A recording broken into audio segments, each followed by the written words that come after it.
करुणा सागर उलझनों से दूर करना, अमृत की वर्षा करना, सुख देना, शांति देना, वैभव देना, तकलीफ़ों को मिटाना, ये करुणेश्वर महादेव।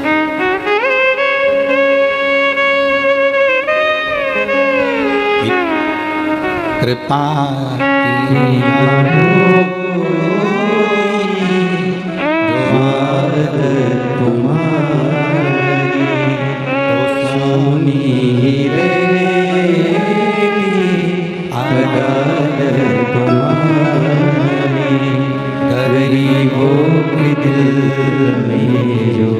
जगह तुम न पाते इस दिल में हो इबादत तुम्हारी, दया की न होती जो आदत तुम्हारी, तो सोनी ही रहती आदत तुम्हारी। एक करुणेश्वर महादेव का नाम लेकर मात्र चंदन का जल भी हम शिव को समर्पित करते हैं तो वो जल भी अमृत बन जाता है, हमें उलझनों से मुक्त करता है, हमें तकलीफ़ों से मुक्त करता है, हमें कष्टों से मुक्त करता है। पर शिव महापुराण की कथा कहती है कि भगवान शंकर को रिझाने के लिए 2-3 चीज़ों का स्मरण रखें। पहला, शिव को रिझाने के लिए आडंबर से दूर रहें। अगर भोलेनाथ जी को रिझाना है तो आपको दिखावा नहीं करना, आडंबर नहीं करना। दूसरे नंबर पर है, शिव को रिझाना है तो व्यर्थ का खर्चा और व्यर्थ की चर्चा, इन दोनों से दूर। शिव को रिझाने के लिए व्यर्थ के खर्चे से भी दूर रहना और व्यर्थ के चर्चे से भी। कर्जा लेकर कोई व्रत मत करना, कर्जा लेकर भगवान शंकर की पूजन मत करना, कर्जा लेकर कोई उद्यापन मत करना, कर्जा लेकर कभी जिंदगी में शिव महापुराण की कथा मत कराना। कर्जा लेकर ना तो शिव पुराण की कथा कराई है, ना शिव पूजन करी है, ना साधन। कितना सुंदर कहा है। शिव महापुराण की कथा कहती है, भगवान शंकर का चरित्र कथा है, शिव तत्व कथा शिव पुराण कहती है। ध्यान से सुनना, तुम्हारी पूजन की थाली लेकर तुम शिव जी के मंदिर में गए हो, देखो अभी जलवृष्टि बंद थी, रात को भी बंद थी, कथा में चालू हो गई। क्यों? क्योंकि बाबा पूरी परीक्षा लेता है, तभी तो देता है, तभी तो देगा।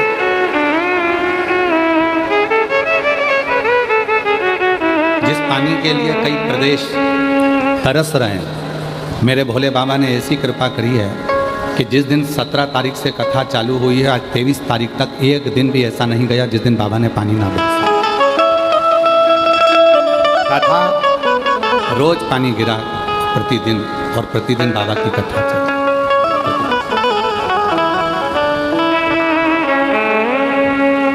तो भगवान शंकर को रिझाने के लिए 2-3 चीज़ों का ध्यान रखो। पहले नंबर पर है, शिव जी को दिखावा पसंद नहीं है, आडंबर पसंद है। आप शिव जी को कोई दिखावे से प्राप्त नहीं कर सकते। शंकर भगवान को दिखावा प्रिय नहीं है। और दूसरे नंबर पर है, शिव की पूजन में, शंकर भगवान के व्रत में, शिव की साधना में, शिव के उद्यापन में, या शिव महापुराण के कर्जा लेकर कभी शिव पुराण की कथा मत करवाओ, कभी उद्यापन मत करो, कभी अनुष्ठान मत करो। कर्जा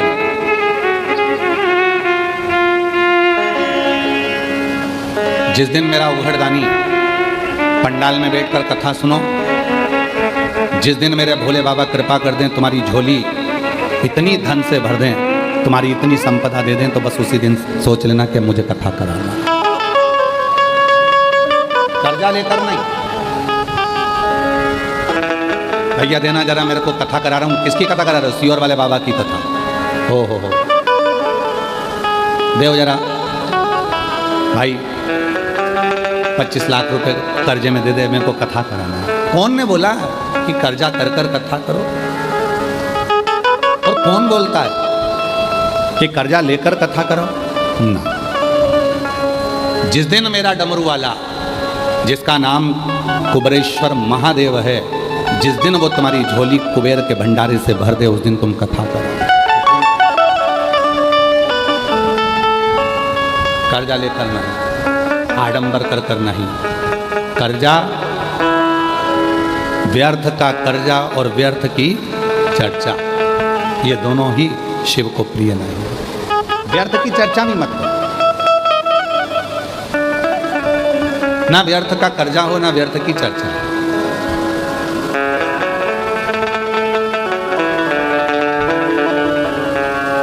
कल दया सिंह जी खड़े हुए थे हमारे अग्रसेन भवन में। हम जब एक व्यक्ति से बात कर रहे थे यजमान वर्ग से, तो दया सिंह जी भी खड़े हुए थे। तो दया जी, हमने उनसे, वो बोले कि हम कथा कराएं, आप सबसे मिलना। हमने कहा ना तो हमें व्यर्थ की चर्चा करना आती है और ना हमें व्यर्थ की बात करना आती है। हम जितनी देर मिलेंगे दया जी, और आप भी जितनी बार कथा लेने आए, हमने एक ही बात कहा, कथा हम भिलाई को दें चाहे कहीं पर भी दें, पर शर्त एक ही है, हम किसी से मिलेंगे नहीं। आप कथा सुनो, भजन करो, कीर्तन करो, मंत्र जाप करो और अपना स्मरण करो। और मैं साधुता देता हूँ दया सिंह जी आपको कि आप कभी, ये तीसरी कथा है, आपने ना तो ये कहा कि मेरे भाई से मिलो, मेरी बहू से मिलो, या मेरी ये भतीजी से मिलो, भतीजे से मिलो, या मेरे रिश्तेदार से मिलो। हम आपको इसके लिए धन्यवाद देते हैं कि ये होना चाहिए। साधु सियोर वाला बाबा,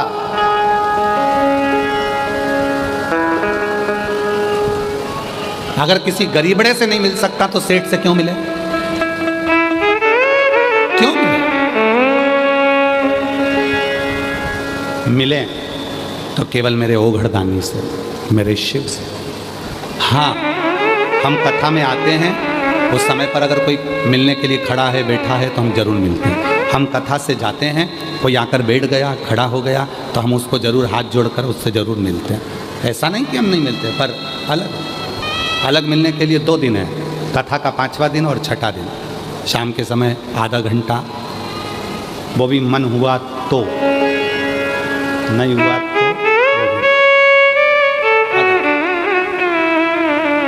कई लोग कहते हैं गुरुजी हमारे वो महाराज जी आते हैं, ये महाराज जी आते हैं, वो बाबा जी तो ऐसे हैं कि रात को बैठे 8 बजे से तो मिले 11, 12, 1 बजे तक, फिर सवेरे से मिल लो, शाम से मिल लो। नहीं, हम आपसे कहते हैं सियोर वाले से मिलने की ललकता मत रखना, डमरू वाले से मिलने की ललकता रखना, शिव से। सियोर वाला बाबा तो आपके जैसा है, आप भी 1 लोटा जल चढ़ाते हो, हम भी चढ़ाते हैं, आप भी भजन करते हो, हम भी भजन करते हैं, आप भी भोजन करते हो, हम भी भोजन करते हैं।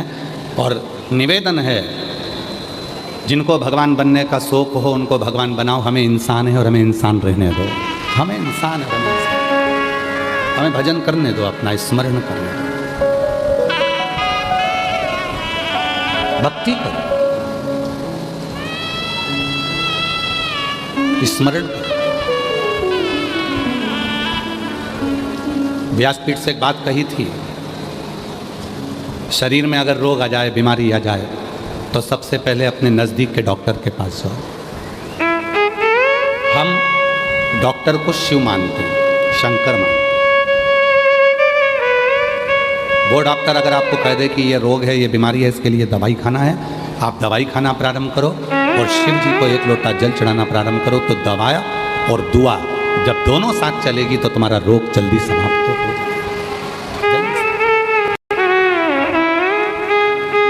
शिव को रिझाने के लिए आडंबर ना करें, शिव को रिझाने के लिए दिखावा ना करें, और शिव को रिझाने के लिए ना तो व्यर्थ का खर्च करें और ना व्यर्थ की चर्चा। ना खर्चा करना है ना चर्चा करना।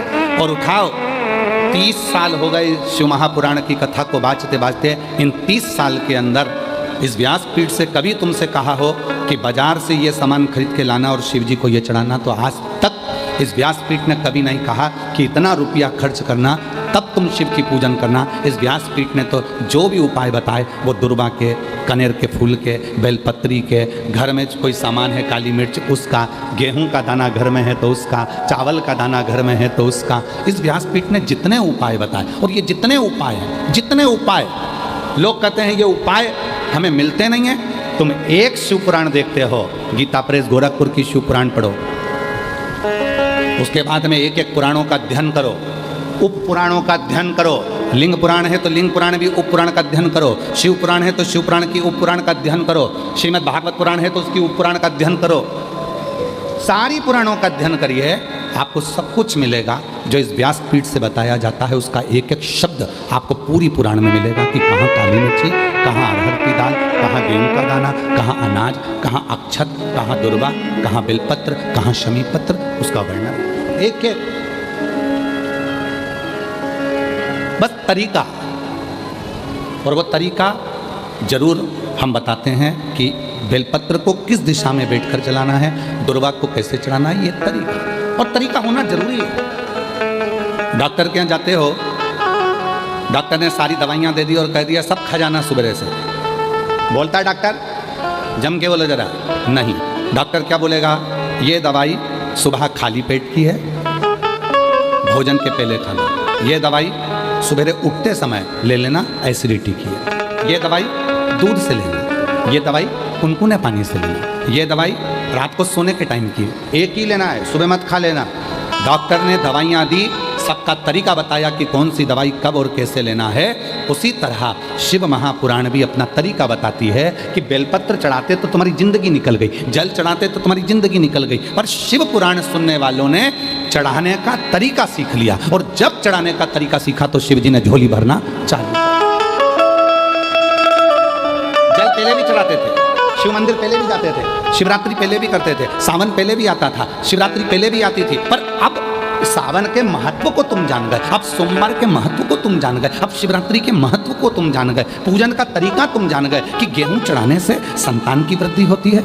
कनेर का पुष्प अगर अशोक सुंदरी वाली जगह पर चढ़ाया जाता है तो बच्चे जिद नहीं करते। वही कनेर का पुष्प जब जलाधारी पर, जो पार्वती जी की जगह पर चढ़ाया जाता है, तो नारी के उदर में अगर कोई तकलीफ हो जाती है, बच्चेदानी में कोई तकलीफ हो जाती है, तो वो समाप्त हो जाती है। वही कनेर का पुष्प जब शिवलिंग पर चढ़ाया जाता है तो रोग से मुक्त होता है। ऐसे कनेर के पुष्प को चढ़ाने का तरीका शिव पुराण ने बता दिया, दुर्वा चढ़ाने का तरीका शिव पुराण ने बता दिया कि गणेश भगवान शंकर का जहाँ से जल बहता है उसका राइट स्थान जो होता है पानी बहने वाली जगह, वहाँ दुर्वा को 7 दुर्वा जब हम शिव को समर्पित करते हैं, शंकर भगवान को समर्पित करते हैं, तो चाहे 32 वर्ष की उम्र हो गई हो, चाहे 42 वर्ष की उम्र हो गई हो, शादी जरूर होती है। तो ये तरीका शिव पुराण ने बताया, जिसको आप लोगों ने स्वीकार किया। पूर्व की सारी कथाओं में केवल तरीके बताए, कैसे विचार, कैसे।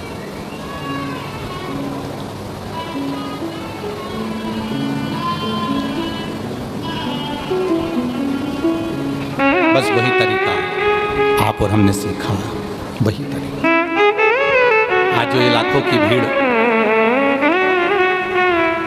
रात को 11 बजे से लेकर 10 बजे रात्रि से जो भीड़ बढ़ना प्रारंभ हुई है, तो बता रहे हैं कि पूरे रोडों पर छाता लगा लगा कर भक्त बैठे हुए,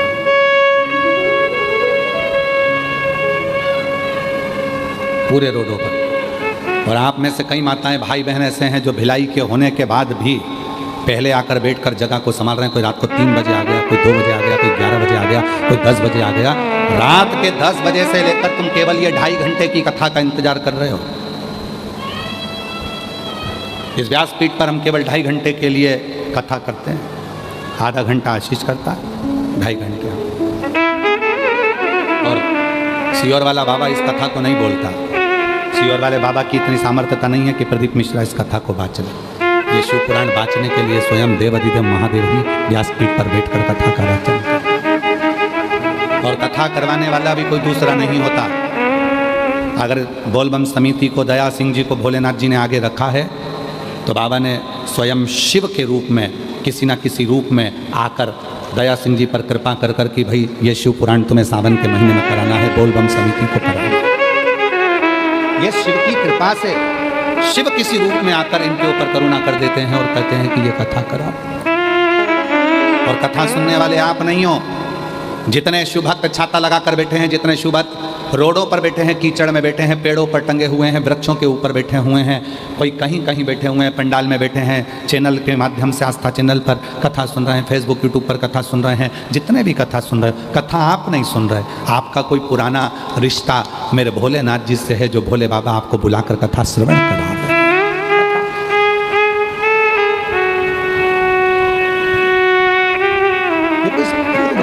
आज का नहीं, कोई पिछले जन्म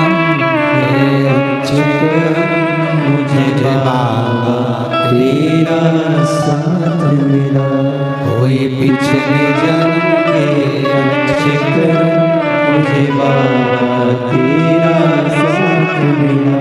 जहाँ सारी दुनिया झुकती है, जहाँ सारी दुनिया झुकती है, मुझे वो वाली दरबार मिला, दरबार मिला। कोई पिछले जन्म के अच्छे कर्म मुझे बाबा तेरा साथ मिला। कोई पूर्व के जन्म का सुख हो।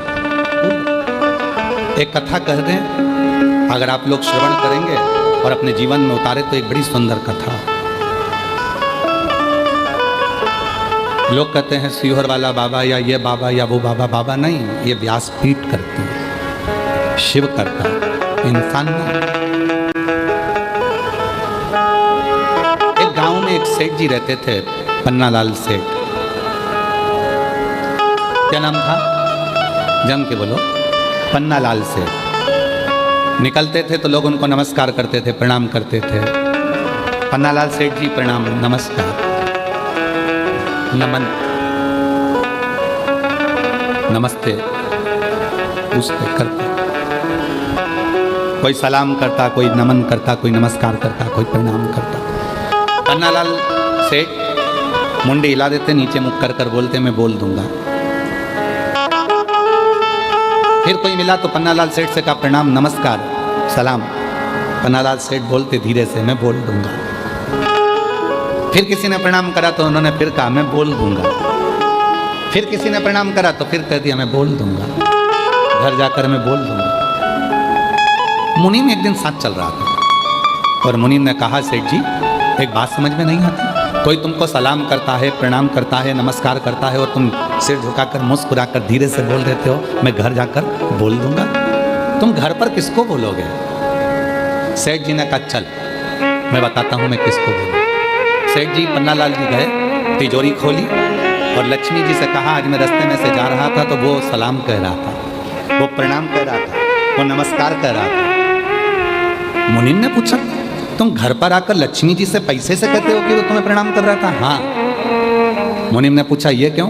पन्नालाल सेठ कहने लगे जब मैं गरीब था, जब मेरे पास कुछ नहीं था, कोई मुझे सलाम नहीं करता था, ये सब सलाम पैसे को करा जा रहा है, ये सारा प्रणाम कुर्सी को करा जा रहा है, ये सारा प्रणाम धन को करा जा रहा है, ये सारा प्रणाम लक्ष्मी को करा जा रहा है। लक्ष्मी नहीं होगी तो कोई प्रणाम नहीं करता, कोई सलाम नहीं करता, और लक्ष्मी है तो सब प्रणाम करता। कोई बहुत बड़ी कुर्सी पर बैठ गया, कोई बहुत बड़ा अधिकारी बन गया, बहुत बड़ी कुर्सी पर बैठ गया, उसके भीतर कभी ये बात नहीं आना चाहिए कि लोग मुझे सलाम ठोक रहा है। तुझे नहीं, तू जिस कुर्सी पर बैठा है सलाम उसको ठोका जा रहा है, प्रणाम उसको करा, नमन उसको करा जा। जिस दिन रिटायर होगा, अपनी कुर्सी से उतरेगा, उस दिन तेरा सिग्नेचर भी उस ऑफिस में काम नहीं आएगा। तब समझ में आएगा कि इज्जत मेरी नहीं कुर्सी की थी, जिस कुर्सी पर मैं बैठा था।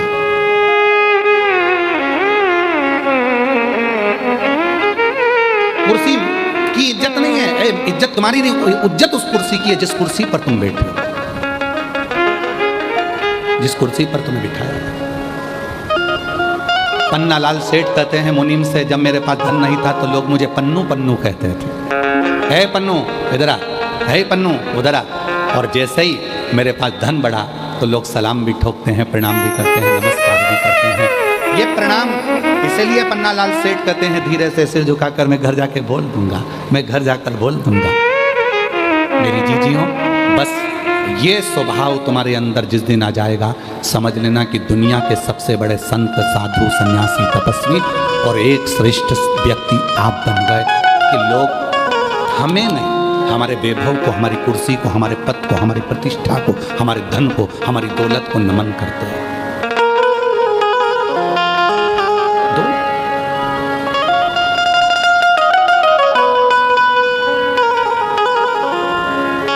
कौन नमन करता? जिस कुर्सी पर तुम बैठे हो उस कुर्सी की मर्यादा है। उस कुर्सी को लोग सलाम कर रहे हैं, तुम्हारे धन को लोग सलाम कर रहे हैं। तुम्हारे पास धन नहीं रहेगा, कोई सलाम नहीं करेगा, कोई प्रणाम नहीं करेगा, कौन याद करे? अभी पन्नालाल सेठ, पन्नालाल सेठ, पन्नालाल सेठ, और वही पन्नालाल सेठ के पास धन नहीं रहेगा तो लेंगे पन्नू इधर आ, तो पन्नालाल सेठ पन्नू चला।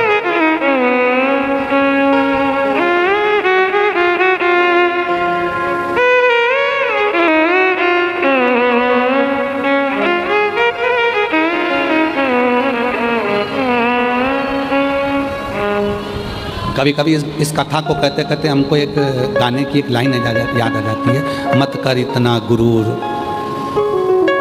मत कर इतना गुरूर इस सूरत पर, ना जाने ये सूरत कब ढल जाती है। पर बोलबम समिति, जिस समिति का बच्चा बच्चा, जिस समिति का एक एक व्यक्ति, जिस व्यक्ति का एक एक समिति का कार्यकर्ता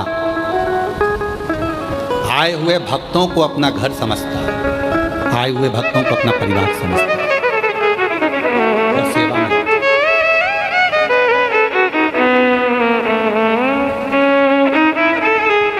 जब कोई हमसे कहता है हम ऐसी कथा कराएंगे, ऐसी कथा कराएंगे कि लोग देखते रह जाएंगे।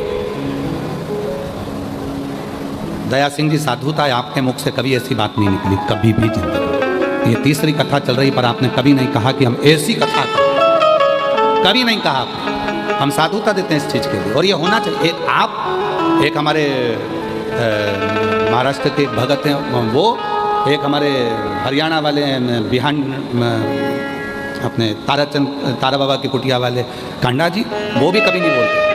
भले ढेरों की संपदा होगी, पर उनके मुख से भी हमने कभी नहीं सुना वो गोविंद गोपाल कांडा की गुरुजी हम ऐसी कथा करेंगे ना। वो एक ही बात बोलते हैं, जैसे आप बोलते हो ना गुरुजी जो महादेव चाहेगा ना सावन के महीने में वही होगा, क्योंकि महीना उनका है, कथा कराने वाले वो हैं और वही आयोजन कराएंगे, तो मैं नहीं हूँ। बस उसी तरह से वो हमारे हरियाणा वाले गोविंद जी कांडा, गोपाल जी कांडा, वो भी एक ही बात बोलते हैं, गुरुजी कथा तारा बाबा कराएंगे, कथा तारकेश्वर महादेव कराएंगे, कथा तारा बाबा कराएंगे। बहुत साधुता, ये अपना नहीं है, ये सब उसका। प्रभु आपकी कृपा से सब काम हो रहा है, भोले आपकी कृपा से सब काम हो रहा है। करते हो भोले बाबा मेरा नाम हो रहा है, करते हो भोले बाबा मेरा नाम हो रहा है, भोले आपकी कृपा से सब काम हो रहा है। तो पन्नालाल सेठ घर जाते समय लक्ष्मी से कहते हैं कि लोगों ने तुम्हें सलाम कहा, लोगों ने तुम्हें प्रणाम कहा, लोगों ने तुम्हें नमस्कार कहा। मुनीम कहते हैं आप पैसे को जाकर के, हाँ क्योंकि सम्मान इसका हो रहा है। तो जितने भी बहुत ऊंचे ऊंचे पद पर बैठने वाले, चाहे अधिकारी हो, चाहे राजनेता, सत्ताधारी, वैभवपति कोई भी हो, वो अपनी कुर्सी को जाकर कहो कि ये सलाम तुम्हें कहा गया है, ये प्रणाम तुम्हें करा गया है, ये नमस्कार तुम्हें करा गया है। जिस कुर्सी पर मैं बैठा हूँ, जिस पद पर मैं बैठा हूँ, ये प्रणाम उसका है। कोई दूसरा बैठेगा तो उसका प्रणाम होगा, कोई तीसरा बैठेगा उसका प्रणाम होगा, कोई चौथा बैठेगा उसका। और निवेदन है, बस यही बात हमने कथा की अपने अंदर उतार कर रखी है कि कोई हमें अगर नमस्कार भी करता, पहले तो हम उससे पाँव भी नहीं छुआते। हम हमारे, क्योंकि तुम सब मेरी बहनें हो, अब हमारी बहन होने के बाद, हमारी बहनी होने के बाद में, आप हमारी बहन होने के बाद में हमारे चरण छुओ अपने भाई के, ये हमें ठीक नहीं लगता। इसलिए मेरी जीजियों, और पुरुष ये जितने भी पुरुष बैठे हैं सब मेरे जीजा हैं। मेरा फर्ज बनता है कि मैं तुम्हें प्रणाम करूं, क्योंकि हमने कन्यादान करा है, तुम्हारा पांव पूजा है, तो सिर और पांव दोनों पूज सकते हैं। हम तुमको नमस्कार। मेरी बहनें मुझे चरण ना छुए, मेरे जीजा मेरे चरण ना छुए, कोई चरण ना छुए, क्योंकि तुम मेरी बेटियां, मेरी बहनें, मेरी जीजियां, मेरी माँ हो। और हम आपसे चरण छुआएंगे तो हम तो नरक में चले जाएंगे। आप अपने भाई को नरक जाता देखोगे क्या? तो आज से नियम ले लो, किसी और वाले बाबा के कभी चरण नहीं छूएंगे। दूर से प्रणाम करो, नमस्कार करो। बहन भाई हैं, आपस में आप आए, मिले, श्री शिवाय नमस्तुभ्यम हो, हम आपके हाथ जोड़े, नमन करें, प्रणाम करें, पर चरण नहीं छूए। बहन हो आप, हम कैसे छूए? हमारे बीच में शिवरी नारायण वाले महाराज श्री पधारे हैं। एक बार जोरदार ताली बजाकर उनका साथ दिया। प्रत्येक कथा में बड़ा भाव रखते हैं और प्रत्येक कथा में आपका आगमन होता है शिव की कृपा से। बहुत बहुत साधुवाद।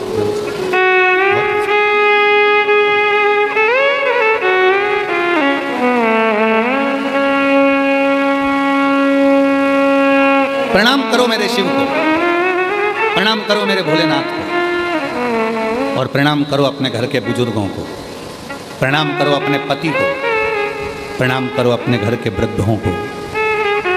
उनको चरण छुओगे, अपने माँ बाप के चरण छुओगे तो सुख मिलेगा, आनंद।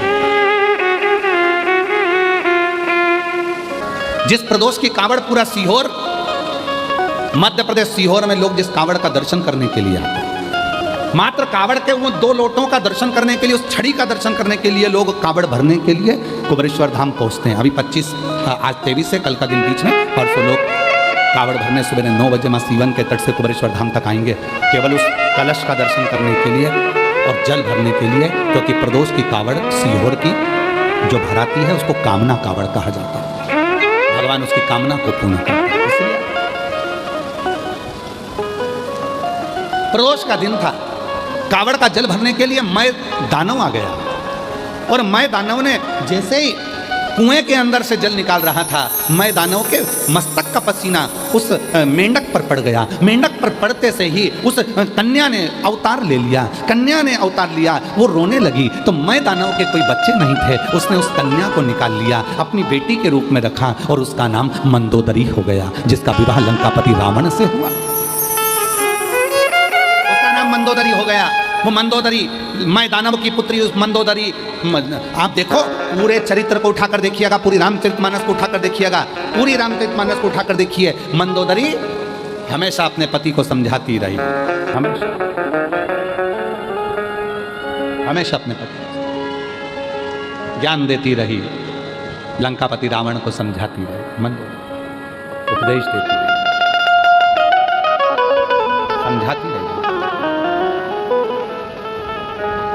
पूरी रामायण को उठाकर देखिए, रावण को हर पल समझाती थी मंदोदरी, क्योंकि मंदोदरी को मालूम है मैं कौन हूं।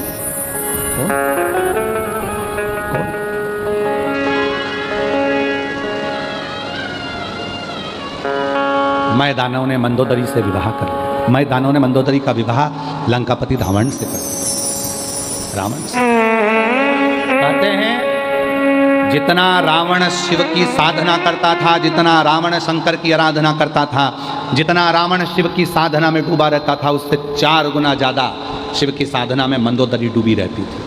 क्यों? आप सबको मालूम होगा, स्मरण में होना चाहिए आपको। पूरी लंका तहस नहस हो गई थी, केवल एक मंदोदरी ऐसी थी जिसके शिव भक्ति के कारण वो पूरी की पूरी लंका वापिस वैसी की वैसी हो गई थी। कहाँ से लाऊं गंगा, कहाँ से लाऊं यमुना, कहाँ से लाऊं गंगा, कहाँ से लाऊं यमुना, कहाँ से लाऊं सरयू अपार पड़ी रे, कहाँ से लाऊं सरयू अपार पड़ी रे, भूले तेरी सेवा हमसे न बनी रे, भूले तेरी सेवा हमसे न बनी रे।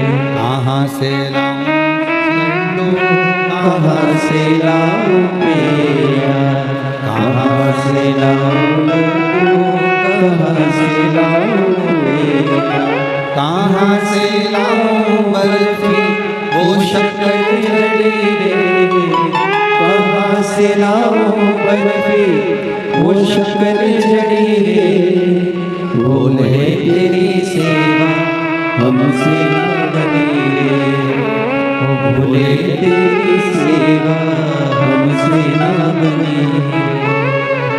कहाँ दे हम शिव। इसीलिए शिव महापुराण की कथा कहती है आशीर्वाद दो तरह का होता है। बोलो कितनी तरह का? जम के बोलो जरा। दो तरह। आप लोगों ने आशीर्वाद लिया किसी का? अरे बोलो तो जम के। आशीर्वाद दो तरह का होता है। कौन कौन सा होता है? अब लोग कहेंगे गुरुजी आशीर्वाद भी तो होता है। बिल्कुल होता है। जितने आस्था चैनल पर सुन रहे हो, जितने फेसबुक यूट्यूब पर सुन रहे हो, जितने सोशल मीडिया पर सुन रहे हो, जितने ये पवित्र शिव महापुराण के प्रांगण में जयंती स्टेडियम भिलाई में बैठकर कथा सुन रहे हो, जानते हो आशीर्वाद दो तरह का होता है।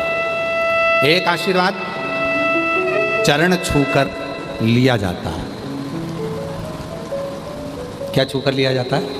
चरण छू। एक आशीर्वाद चरण छूकर लिया जाता है और दूसरा आशीर्वाद दिल छूकर लिया जाता है, किसी के मन को छूकर। मन कब छुएगा? चरण छूना सरल है और चरण छूकर आशीर्वाद लेना सरल है, पर दिल छूकर कोई की तुमने हेल्प कर दी, किसी को कोई सहयोग कर दिया, किसी का कोई कष्ट मिटा दिया, किसी को कोई तकलीफ थी, तुमने उसका साथ दे दिया। जो आशीर्वाद मन से मिलेगा वो तुम्हारी पूरी जिंदगी को तार देगा, पूरे जीवन को।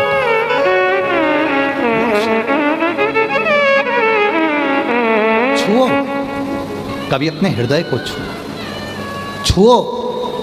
माता पिता के चरण छूने से ज्यादा जरूरी है माता पिता के हृदय को छूना, उनके दिल की बात को जानना। माँ दवाई के लिए तरस रही है, पापा कह रहे हैं कि मुझे ये चाहिए, और तुम चरण छूकर आशीर्वाद तो ले रहे हो पर दिल नहीं छू पा रहे। एक भाई आस लेकर खड़ा हुआ है, वो तुम्हारे चरण छू रहा है, तुम आशीर्वाद भी दे रहे हो, पर उस भाई ने मन में सोचा है कि आज मेरा बड़ा भैया, उसके पास बहुत कुछ है तो मुझे थोड़ी सी हेल्प कर देगा। उसका दिल छू। हमने परसों की कथा में कहा था, अगर घर में बेटी नहीं है और कन्यादान करना चाहते हो तो अपने आसपास में कोई बेटी हो तो उसको शिक्षा अध्ययन कराओ, उसको पढ़ाओ, कन्यादान का फल मिले। आशीर्वाद दो तरह का होता है, एक चरण छूकर लिया जाता है, दूसरा दिल छूकर लिया जाता है। चरण छूकर मिला वो अपनी जगह पर है, पर किसी का दिल तो छू। पराया दर्द जो अपनाए उसे इंसान कहते हैं, किसी के काम जो आए उसे इंसान कहते हैं। ये भारत की संस्कृति का, स्वयं खा लेना सुकृति है, छुड़ा कर खा लेना विकृति है, और बांट कर खाना ये मेरे भारत देश की संस्कृति है। ये मेरे भारत देश की संस्कृति है। जो मिला वो दिया, जो मिला। आप सब कौशल प्रदेश के हो, माँ कौशल्या जी की भूमि से हो, माँ कौशल्या जी के जन्मस्थली से हो। आप सब जानते होंगे कि जब माँ जानकी जी विवाह कर आई थी, कौशल्या जी ने एक फल दशरथ जी को दिया।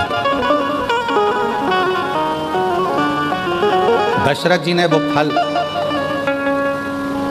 सीता जी को दिया था। अब तुम्हारी गोद में अगर कोई फल दे देना तो तुम ये सोचो ये तो मेरे लिए दिया, मैं ही पूरा खाऊंगी, पूरा मेरा, ये सब मेरा। कौशल नरेश की पवित्र कौशलपुर, कौशल्या जी के गांव से, नगर से आप लोग, कौशल प्रदेश से आप। कौशल्या जी ने एक फल दिया दशरथ जी को, दशरथ जी ने वो फल सीता जी की गोद में डाल दिया, और दशरथ जी ने कहा, सीता जानकी हमारे घर की मर्यादाओं को दर्शाना, बहू के श्रेष्ठ कर्म को दर्शाना। फल लिया मां जानकी जी ने, गई घर में जितने सदस्य थे उतने उस फल के टुकड़े करे दशरथ जी के हाथ में लाकर दे दिए। दशरथ जी ने पूछा क्या है ये फल जो आपने दिया था? फल? दशरथ जी ने आशीर्वाद दिया, बहू आज मुझे अच्छा लगा। इसी को भारत देश की संस्कृति कहते हैं जो बांट कर खाना। जो फल तुमको दिया था वो फल तुमने बांट कर सबको देने का प्रयास करा, ये श्रेष्ठ है।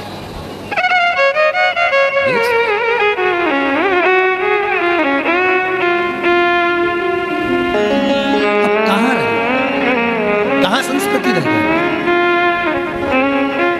नींद का भी अपना एक दौर है, नींद का अपना एक दौर है। नींद को समझने वाले समझ सकते हैं कि माता पिता जागें उससे पहले बेटों को जागना चाहिए, माँ बाप जागे उससे पहले बेटे को जागना चाहिए, माँ जागे उससे पहले बेटी को जागना चाहिए, गुरु जागे उससे पहले शिष्य को जागना चाहिए। हमारे कई सारे शिष्य ऐसे भी हैं, गुरु जी तो सवेरे उठ जाते हैं, शिष्य आराम से उठते हैं। क्या गुरु जागे उससे पहले शिष्य को जागना चाहिए, बाप जागे उससे पहले बेटे को जागना चाहिए, माँ जागे उससे पहले बेटी को जागना चाहिए, और सास ससुर जागे उससे पहले बहू को जागना चाहिए। पर अब नियम दूसरा हो गया, बेटा सोता है, बाप जागता है, बेटी सोती है, माँ जागती है, शिष्य सोते हैं, गुरु जागता है, और बहू सोती है, सास ससुर।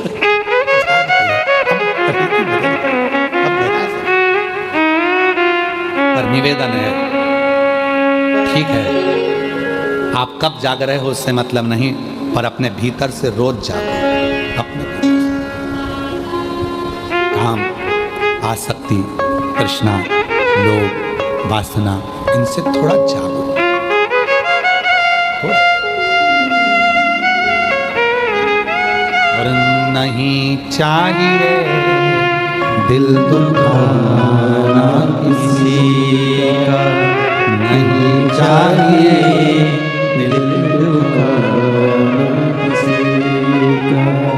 सदा ना रहा है, सदा ना रहा है जमाना किसी का, नहीं चाहिए दिल दुखाना किसी का, नहीं चाहिए दिल दुखाना किसी का।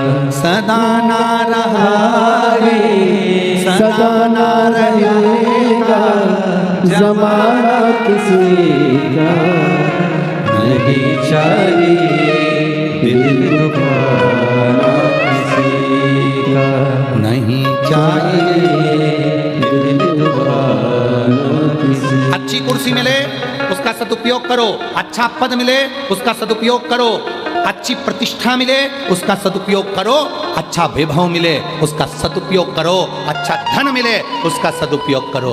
एक दिन कुर्सी, पद, प्रतिष्ठा, यश, धन, वैभव एक दिन ऐसा आता है कि फिर उससे उतरना जाना पड़ता है, फिर उस क्रम में आना पड़ता है। उसका प्रयोग कर लो, सही प्रयोग, सही समय।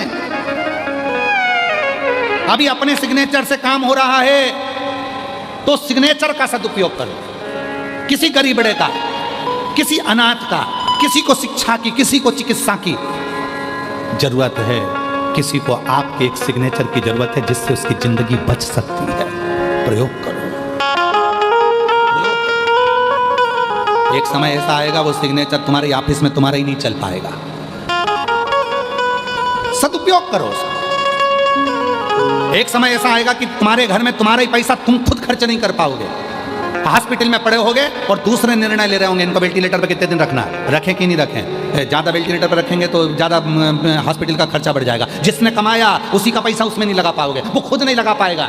इसलिए अपने धन का भी सदुपयोग खुद करो और तुम्हारे शरीर का भी सदुपयोग खुद करो। रोज प्रतिदिन अपने शरीर का भी सदुपयोग करो, योगा करो, प्राणायाम करो प्रतिदिन। ये शरीर बड़ी मुश्किल से मिला है, ये ऐसे ही नहीं कमाना, और उसके साथ में थोड़ा बन सकता है तो परमार्थ का काम करो। अपने को भगवान ने अच्छी शिक्षा दी है, 4-5 बच्चों को इकट्ठा करो अपने मोहल्ले के, उन बच्चों को शिक्षा अध्ययन कराओ, पढ़ाना सिखाओ। किसी को चिकित्सा की जरूरत है, कोई ले जाने वाला हॉस्पिटल नहीं है, हाथ पकड़कर उसको हॉस्पिटल लेकर जाओ। और फिर निवेदन करेंगे, तुम्हारा बुखार आएगा तो कोई भी हाथ पकड़ लेगा, चक्कर आएगा तो कोई भी हाथ पकड़ लेगा, पर जब समय का बुरा चक्कर आता है तो कोई हाथ पकड़ने वाला नहीं मिलता है। इसलिए उसका सदुपयोग करो, समय का सदुपयोग करो, शरीर का सदुपयोग करो, वैभव का सदुपयोग करो, धन का सदुपयोग करो।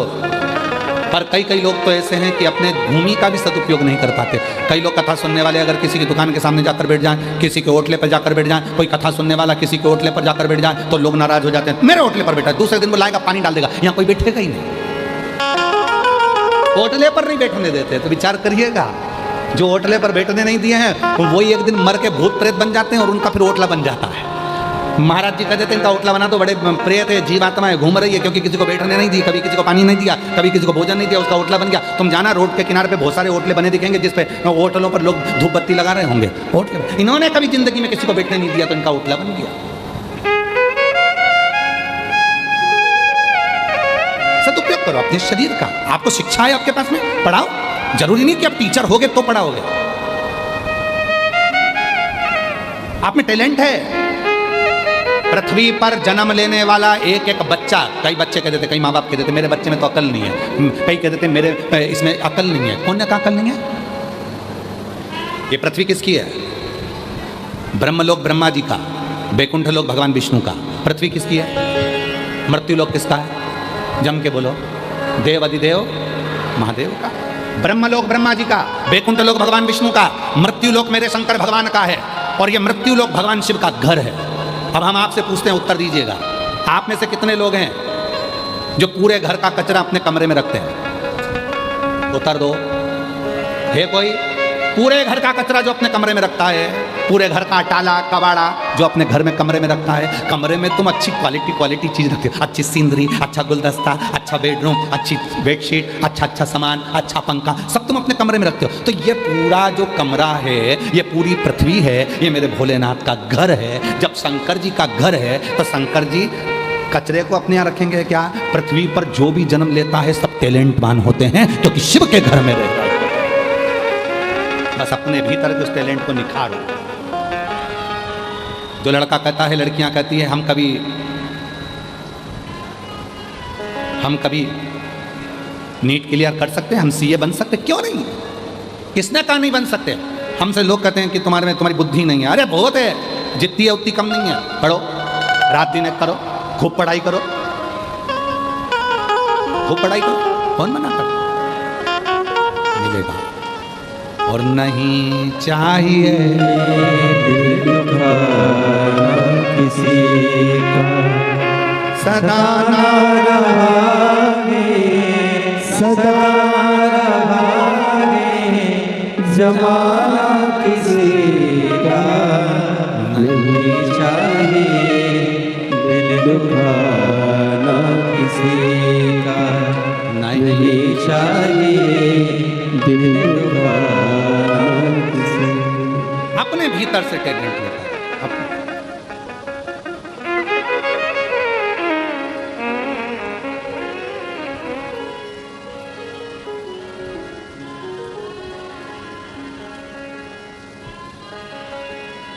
किसी ने बहुत अच्छी बात कही है, जिंदगी में इतने धोखे खाए हैं, जिंदगी में इतने धोखे खाए हैं, अब तो शहद भी उसी से खरीदता हूँ जिसका मुंह सूजा हुआ होता है। मालूम तो पड़े कि मधुमक्खी का शहद लेकर आया है, अब तो शहद भी उसी से खरीदता हूँ जिसका मुंह सूजा हुआ होता है। दिखता है कि शहद असली है, काटा है 2-4 जगह, काटा है। मेरे शिव कथा कहती है, इसलिए शंकर की कथा कहती है। शुक्राण करे भगवान देवादिदेव महादेव का चरित्र करे, शंकर जी का पवित्र चरित्र करे।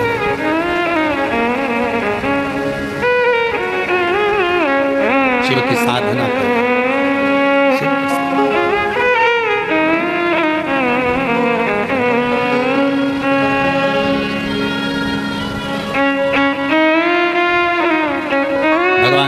साधना भगवान शंकर का भाव। श्री शिवाय नमस्तुभ्यं, श्री शिवाय नमस्तुभ्यं, श्री शिवाय नमस्तुभ्यं, श्री शिवाय नमस्तुभ्यं। मंदोदरी शिव की साधना कर कर अपने पूरे लंका को वापस बचा लेती है। मंदोदरी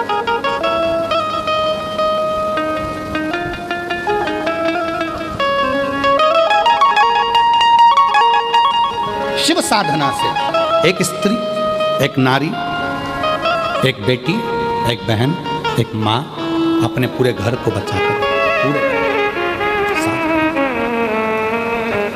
पूरे घर।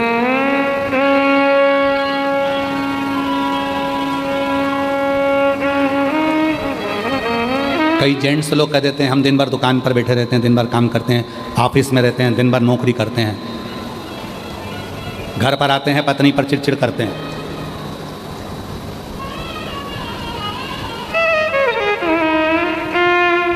तुम वहां काम करते हो तो वो भी घर पर काम करती हो, वो भी करती। ये विचार नहीं आना चाहिए कि केवल मैं कर रहा हूं और तुम बैठी हो ना। गाड़ी के दो चक्के हैं और दोनों चक्के पर गाड़ी चलती है, दोनों चक्के। कभी ये विचार अपने भीतर मत लाओ अहमता का, मैं कर रहा हूं, मैं करा रहा हूं। एक ऋषि हैं जिनके नाम से शिव जी का एक नाम है कपिलेश्वर महादेव। ऋषि का नाम है कफलक ऋषि। बाबा जी, ऋषि का नाम कफलक ऋषि। उत्तराखंड की भूमि पर कफलक ऋषि तप करते थे। उनकी 3 धर्म पत्नियां थी। लोग कहते हैं 3 पत्नी का भाव बताया, पर ये 3 पत्नियों का भाव था श्रद्धा, विश्वास और समर्पण। लोग कहते हैं पत्नी थी, पर शास्त्र कहता है पत्नी में श्रद्धा थी, विश्वास था और समर्पण था। ये पत्नियां नहीं, समर्पण।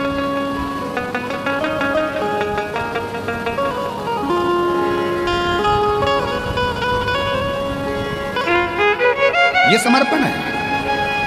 कफलक ऋषि श्रद्धा को धारण कर कर, विश्वास को धारण कर कर, समर्पण को धारण कर कर उत्तराखंड की भूमि पर चले गए। एक गुफा के अंदर तप करने लगे। उनके तप करने का कारण केवल इतना था कि शिव जी से उनको 3 प्रश्न करना था, केवल 3 प्रश्न भोलेनाथ जी से, और कुछ नहीं। कोई चाह नहीं है मांगने की, कोई चाह नहीं है कुछ पाने की, केवल प्रश्न करना है। कफलक ऋषि, तू आजा भोला जोगिया। शिव से केवल 3 प्रश्न मांगे।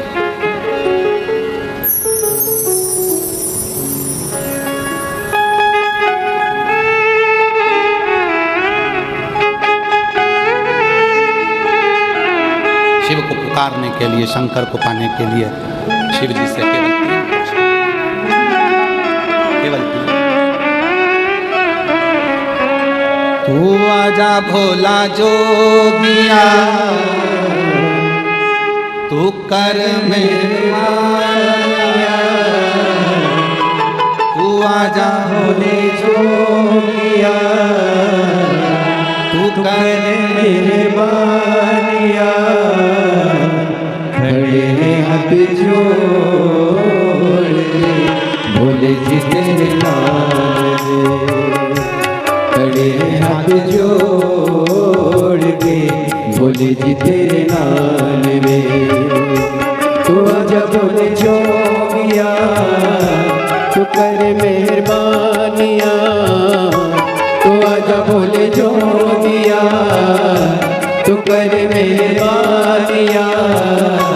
खड़े हाथ जोड़ के भोले जी तेरे नाल में, खड़े हाथ जोड़ के भोले जी तेरे नाल में। आजा भोले जोगिया, तू कर मेहरबानिया। तू आजा भोले जोगिया, तू कर मेहरबानिया। खड़े हाथ हाथ जोड़ के बोले जी तेरे नाल रे, खड़े हैं हाथ जोड़ के बोले जी तेरे नाल रे।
कोई भोला भंडारी, तुमसा न देखा कोई भोला भंडारी।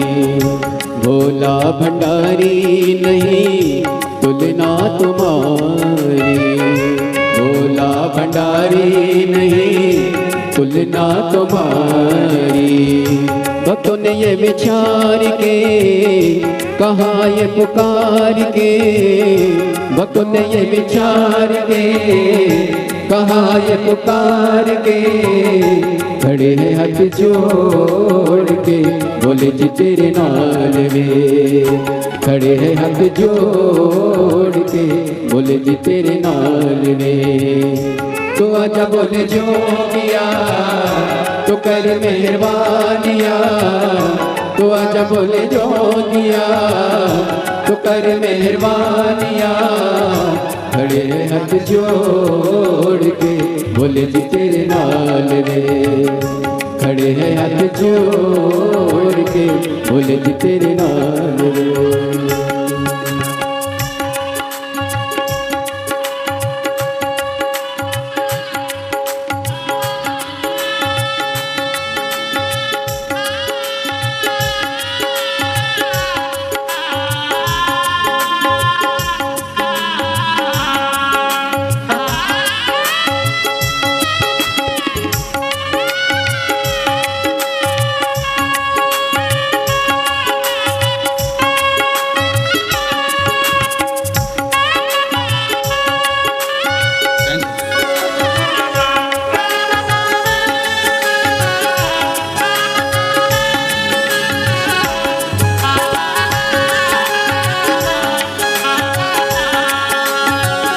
चंदा सजा है भोले मस्तक पे तेरे, चंदा सजा है भोले मस्तक पे तेरे।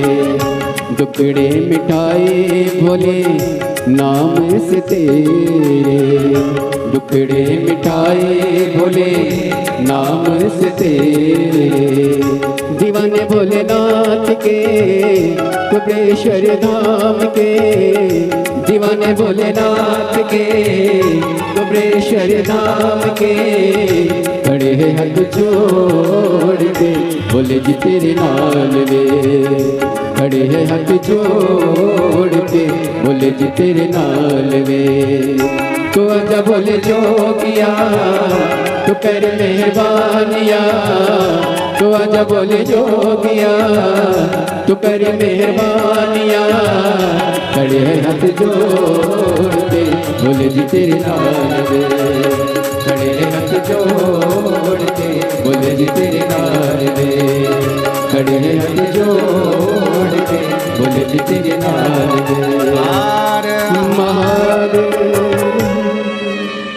अपने स्थान पर बैठकर बाबा देवाधिदेव महादेव को अपने मन का भाव कहिए। प्रार्थना करिए, निवेदन करिए, विनय करिए, बाबा को अपने मन का भाव कहें हृदय से। आज कथा का विराम दिवस है। जो कथा 17 अगस्त से 23 अगस्त तक चल रही थी, आज वो विराम हो जाएगी। भाव से 23 अगस्त को ये कथा विराम होगी। 25 अगस्त को सीहोर कुबरेश्वर धाम की सुबह 9 बजे कावड़ यात्रा माँ सीवन के तट से 11 किलोमीटर जाएगी। प्रदोष की कावड़ है, कामना कावड़ है। सब सीहोर के आसपास क्षेत्रवासी अवश्य दर्शन करें और अपने जीवन को आनंदित करें। 28 अगस्त को रक्षाबंधन का त्यौहार, सभी बहनों को सीहोर वाले भाई की ओर से बहुत बहुत बधाई हो। आपके जीवन में हमेशा खुशियाँ भरी रहें। 17 सितंबर से 11 सितंबर से 17 सितंबर तक, 11 सितंबर से 17 सितंबर तक उचाहार, रायबरेली, उत्तर प्रदेश में शिव महापुराण की कथा 1 बजे से 4 बजे तक रहेगी, जिसको आप और हम सब श्रवण करेंगे और अपने जीवन को धन्य बनाएंगे। पंडित श्री राघव जी मिश्रा जी के मुखाग्रविंद से सोनकच्छ मध्य प्रदेश में अनाज मंडी में 1 सितंबर से 5 सितंबर 5 दिवसीय शिव पुराण 1 बजे से 4 बजे तक रहेगी। भाव से बाबा को अपने मन की बात कहो। आज कथा का विराम दिवस है, दिल से प्रार्थना करो।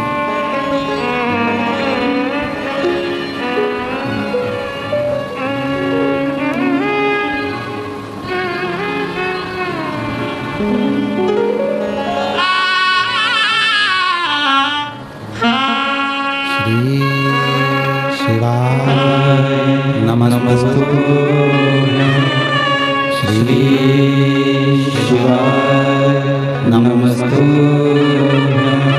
श्री शिवाय नमस्तु, श्री शिवाय नमस्तु, श्री शिवाय नमस्तु। भोला सब दुख काटो तुम्हारा, ओ भोला सब दुख काटो तुम्हारा। शिव शंकर जपो तेरी माला, भोले बाबा जपो तेरी माला। भोला सब दुख काटो तुम्हारा, ओ भोला सब दुख काटो तुम्हारा। वेश है मंगल मंगलकारी, वेश है मंगल मंगलकारी। शमशान वासी हमारा, शमशान वासी हमारा। ओ भोला सब दुख काटो हमारा, ओ भोला सब दुख काटो हमारा।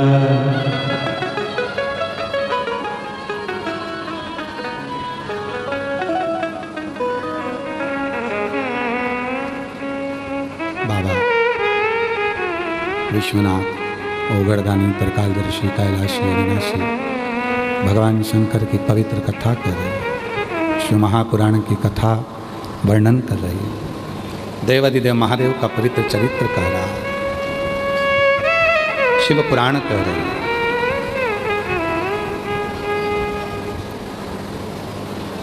शिव को रिझाने के लिए कोई कर्जा, कोई व्यर्थ की चर्चा नहीं। एक ऋषि का वर्णन किया, सुंदर कफलक ऋषि। बाबा का उत्तराखंड की भूमि पर बैठकर, एक कंदरा में बैठकर तप कर, और तप करते प्राप्त करना है शिव को। शिव से कुछ प्रश्न है, केवल वही करना है और कुछ नहीं करना। मुझे कुछ चाहिए नहीं, कुछ नहीं चाहिए, केवल शिव से प्रश्न करना और कुछ। और जीवन में बहुत सुंदर प्रसंग है महाराज। अगर मौका लगे अपने जीवन काल में, अगर जब मौका लगे और कभी ऐसा योग बन जाए कि विश्वनाथ भगवान शिव, ओघड़दानी, त्रिकालदर्शी, कैलाशी, अविनाशी भगवान शंकर तुम्हारे सामने आ जाए तो उससे मांगना कुछ मत मांगना, बस इतना जरूर कहना कि आने में इतनी देर क्यों कर दी, क्यों इतनी देर?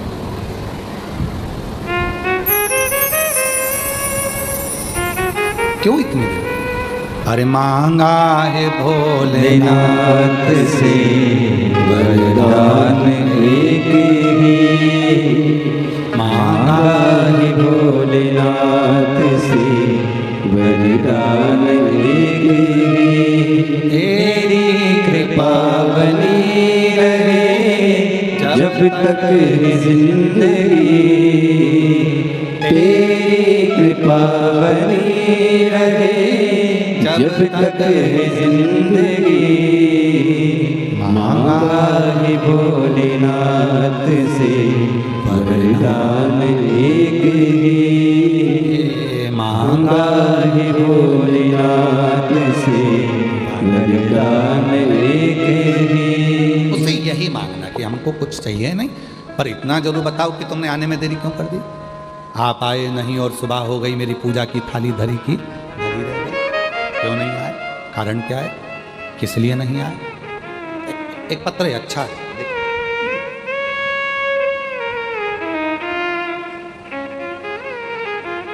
जब मिले उससे कहा जाए, अच्छा पत्र।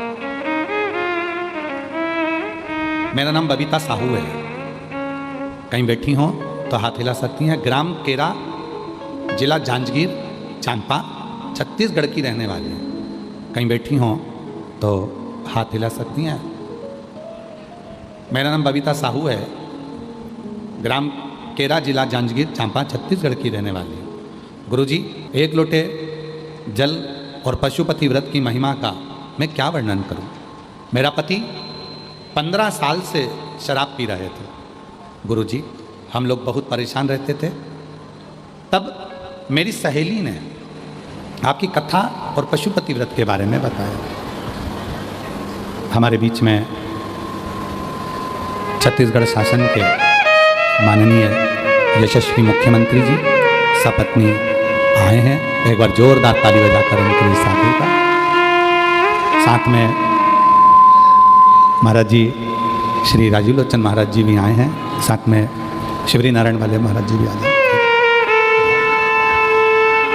एक बार जोरदार ताली बजाएं माननीय यशस्वी मुख्यमंत्री जी छत्तीसगढ़ शासन से और हमारे बीच में पधारे हैं और बड़े सरल सहज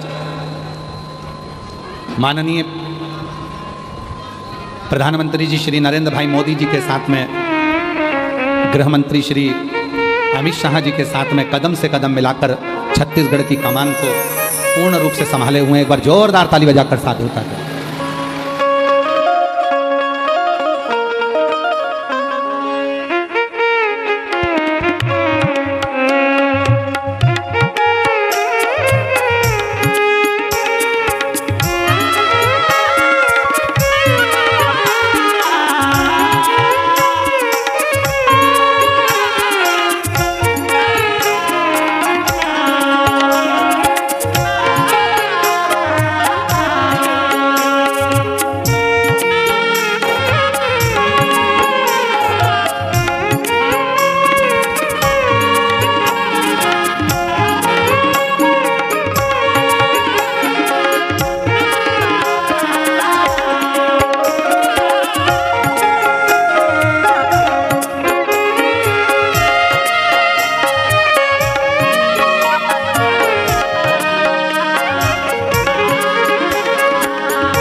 जोरदार ताली बजाएं।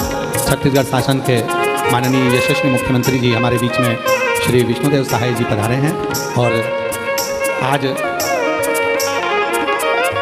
निवेदन करता हूं माननीय मुख्यमंत्री जी से कि अपने 2 शब्द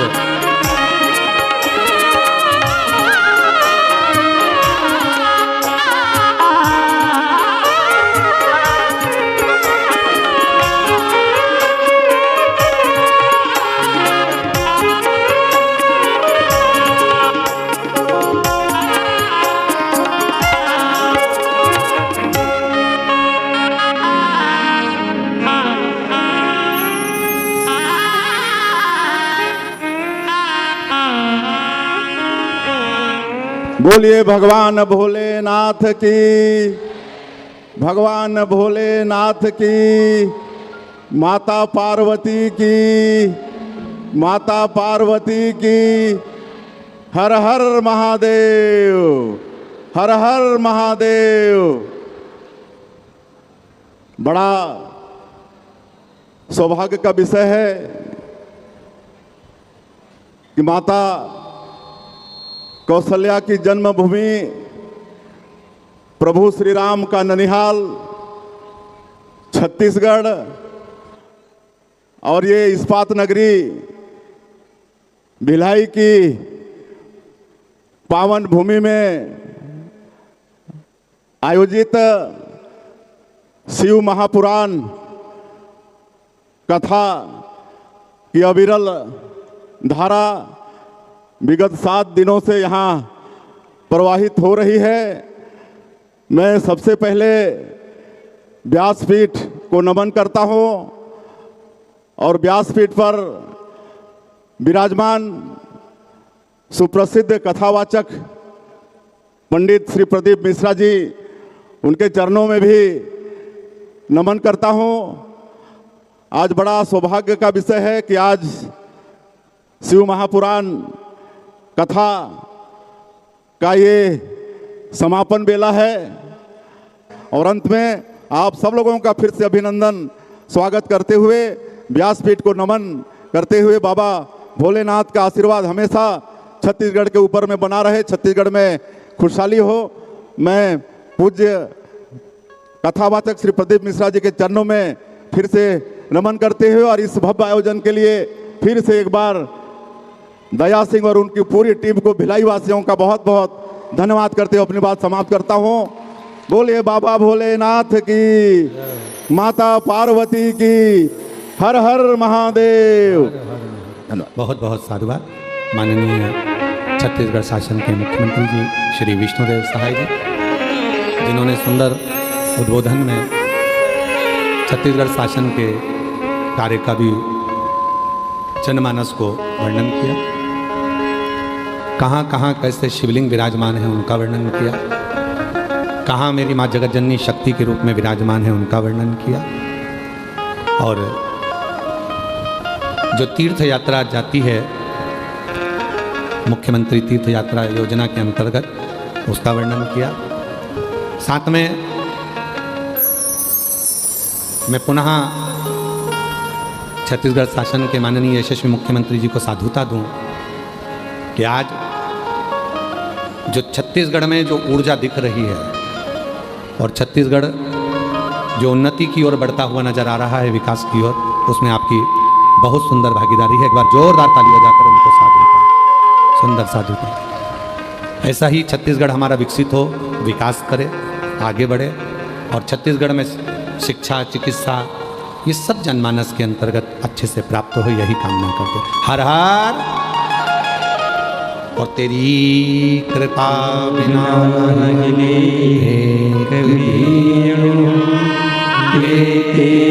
श्वास तेरी कृपा से तनु बखान क्या करूं मैं, लाखों के ढेर का कपटी भभूत में खजाना कुबेर का।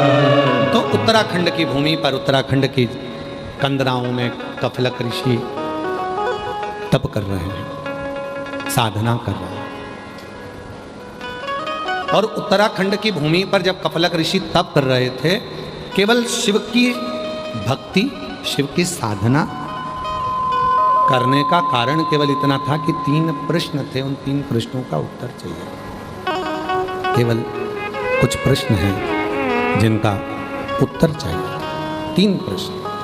भगवान देवाधिदेव महादेव से प्रार्थना करें और आपसे भी निवेदन है, भगवान शिव जब मिलें तो पूछना कि क्यों इतना देर कर आप आए नहीं और सुबह हो गई, मेरी पूजा की थाली धरी की धरी। कारण किस कारण से, क्यों नहीं आए? कफलक ऋषि के सामने कफलक ऋषि के सम्मुख में, कफलक ऋषि के सामने, कफलक ऋषि के सम्मुख में भगवान शिव प्रगटे। और आपको अभी कहा था समर्पण, विश्वास और श्रद्धा, ये तीन। अभी माननीय मुख्यमंत्री जी कह रहे थे कि दीदी श्रीमती कौशल्या देव सहाय जी प्रत्येक कथा में आती हैं। हम कहें कि इनका भाव समर्पण शिव में बहुत है। ये भगवान शिव की ही अविरल भक्ति है। एक बार जोरदार ताली बजाएं श्रीमती कौशल्या देवी सहाय जी के लिए। समर्पण है। पार्थिव शिवलिंग का निर्माण हो, और हमने पहले भी कहा आदिवासी वनवासी क्षेत्र की जितनी भी बेटियां हैं, आदिवासी वनवासी क्षेत्र की जितनी भी बेटियां, उनको शिक्षा के क्षेत्र में कैसे आगे बढ़ना चाहिए, उसके लिए श्रीमती कौशल्या देवी सहाय जी सहायक बनकर आगे बढ़ते हैं। बहुत साधु। और मैं तो माननीय मुख्यमंत्री जी को भी साधुवाद दूंगा, जो आज हमारा केंद्र और पूरी ये छत्तीसगढ़ की पूरे आनंदमय सरकार मिलकर आज पूरे छत्तीसगढ़ को नक्सल मुक्त करा रही है, उसके लिए साधुता देता है। बहुत बहुत साधु। जहाँ पहले लोग वन में जाने में डरते थे, जहाँ वन क्षेत्र से निकलने में भय होता था, आज पूरा नक्सल क्षेत्र भगवान शिव की साधना में और कहीं ना कहीं अच्छे कर्म में लगा हुआ। मैं पुनः छत्तीसगढ़ शासन को इसके लिए साधुता दूँ। साधुता शिव कथा कर रही है, भगवान शंकर का चरित्र कह रहा है, शिव पुराण कह रही है। कफलक ऋषि भगवान शिव की साधना करते हैं। साधना में क्या चाहिए? अभी आपको कथा में कहा था कि व्यर्थ का खर्चा और व्यर्थ की चर्चा, ये दोनों ही हमें बर्बाद कर देते हैं। शिव पूजन में ना तो तुम कभी कर्जा लो, शिव पूजन में ना तुम कभी किसी से धन लो। शिव पूजन में यहाँ तक शिव पुराण की कथा कहती है कि शिव के मंदिर में दर्शन करने जाना, भगवान शंकर के मंदिर में अगर पहुँचना, और यदि तुम्हारे पास में कोई धन भी नहीं है तो पड़ोसन से मांगकर या रिश्तेदार से मांगकर 1 रुपया भी समर्पित मत करना। क्यों? अपने बाप के सामने, अपने पिता के सामने हम दूसरे से हाथ फैलाकर यदि मांग कर शिव को देते हैं तो शिव को अच्छा नहीं लगता कि मेरे होते हुए तो दूसरे से मांग रहा। मांगो शिव से, शंकर से। और मांगा है भोलेनाथ से वरदान एक, मांगा है भोलेनाथ से वरदान एक, तेरी कृपा बनी रहे जब तक जिंदगी, तेरी कृपा बनी रहे जब तक जिंदगी, मांगा है भोलेनाथ से वरदान लेके, मांगा है भोलेनाथ से वरदान लेके। शिव कथा कर रही है, मांगो शिव से और किसी से नहीं, किसी से नहीं, शंकर से। कई लोग कहते हैं भगवान से क्या मांगना, भगवान से तो मांगना ही नहीं चाहिए। किससे मांगे तो? पत्नी पति से नहीं मांगे तो क्या पड़ोसी से मांगे? बेटा बाप से ना मांगे तो क्या दूसरे से मांगे? बेटी अपने माँ बाप से ना मांगे तो क्या दूसरे से मांगे? शिव हमारा पिता है, भगवान शंकर हमारा बाप है, शिव हमारा पिता है। क्यों ना? क्यों? दुख है, तकलीफ है, कष्ट है, मांगो शिव से। हम एक पत्र पढ़ रहे थे, उस पत्र में आधा पत्र रह गया था। उस पत्र में बताया था, मेरा नाम बबीता साहू है, हम ग्राम केरा, जिला जांजगीर चांपा, छत्तीसगढ़ की रहने वाली हैं। कहीं बैठी हो तो हाथ हिला सकती हैं। मेरा नाम बबीता साहू है, ग्राम केरा, जिला जांजगीर चांपा। LED पर, आस्था चैनल पर आप पत्र को पढ़ सकते हो और अपने मोबाइल पर पत्र को पढ़ सकते हो। चांपा जिला छत्तीसगढ़, जांजगीर जिला चांपा छत्तीसगढ़ की रहने वाली हूँ। गुरुजी, 1 लोटे जल और पशुपति व्रत का मैं क्या महिमा वर्णन करूं। मेरा पति 15 साल से शराब पी रहा था। गुरुजी, हम लोग बहुत परेशान थे। कई बार तो हम उनको डॉक्टरों को भी दिखाए, जो जैसा बोलता नशा मुक्ति केंद्र हुआ, सब दूर हमने प्रयास कर लिया, पर 15 साल से जो मदिरा का नशा कर रहे थे वो छूटा नहीं। और देखो छत्तीसगढ़ पुलिस कई वर्षों से नशा मुक्ति के लिए कार्य करती आई है कि नशा शरीर को तो बेकार करता ही है, साथ में अपने घर को भी बर्बाद कर देता है। इसलिए छत्तीसगढ़ पुलिस के साथ में कदम से कदम मिलाकर आप लोगों को चलना चाहिए और प्रयास करना चाहिए कि हमारा छत्तीसगढ़ या पूरा भारत नशे से मुक्त हो। नशे से 15 साल से शराब का नशा कर रहे थे, सारे डॉक्टर को दिखाया, नशा मुक्ति केंद्र भी लेकर गए, सब कर लिया, पर आखिरी में नहीं छूटा। तब एक बार कथा सुनने के लिए बाबा की कृपा से हम लोग यहीं भिलाई आए। बाबा की कृपा से हमने कथा श्रवण करी। मेरे पति मुझे कथा में छोड़ने के लिए आए थे और बाबा की ऐसी कृपा हुई कि उनका मन कथा में लग गया। कथा के दूसरे दिन उनके मन में क्या आया कि उन्होंने वो उसी समय भूमि को नमन कर कर 15 साल से जो शराब पी रहे थे वो शराब के नशे को छोड़ दिया और आज बाबा की कृपा से 3 साल हो गए शराब का नशा नहीं किया। बाबा शिव की कृपा कितनी है, कथा क्या देती है। बाबा पति ने तो शराब छोड़ दिया और मेरे बेटा जो मुझे लेने के लिए यहाँ आया था उसने एक दिन की कथा आखिरी दिन की सुनी थी और बाबा की कृपा ऐसी रही कि आज मेरे बेटे का इंडियन आर्मी में नौकरी भी लग गया। मैं बाबा को यहाँ प्रणाम करने के लिए आया, बाबा को नमन करने के लिए। शिव शिव है, शंकर शंकर। आप आज विराम की कथा श्रवण करने के लिए आए हैं, कथा को सुनने के लिए आए हैं। जिस भावना से, जो भाव से, बाहर का भी खोलो, जिस भावना से आप कथा को श्रवण करने के लिए आए हैं, बाबा देवाधिदेव महादेव आपकी वो कामना पूर्ण करेगा और आपकी झोली खुशियों से भरेगा। जो जैसी भावना लाया वो ऐसा ही फल पाया। बोलो बोलो सब बोलो। नहीं खाली उसे लौटाया वो मन ही मन हर्षाया और कर दिया माला माल काशी वाले लुटा दिया भंडार काशी वाले लुटा दिया भंडार काशी वाले लुटा दिया भंडार काशी वाले ओ कर दिया माला माल काशी वाले लुटा दिया भंडार काशी वाले। जिस कामना से आए वो कामना आपकी सफल हो। कफलक ऋषि ने जो तप किया, साधुता बहुत बहुत माननीय मुख्यमंत्री जी की एक बार जोरदार करतल ध्वनि देकर साधु। कफलक ऋषि ने जो तप किया, कफलक ऋषि ने जो साधना करी,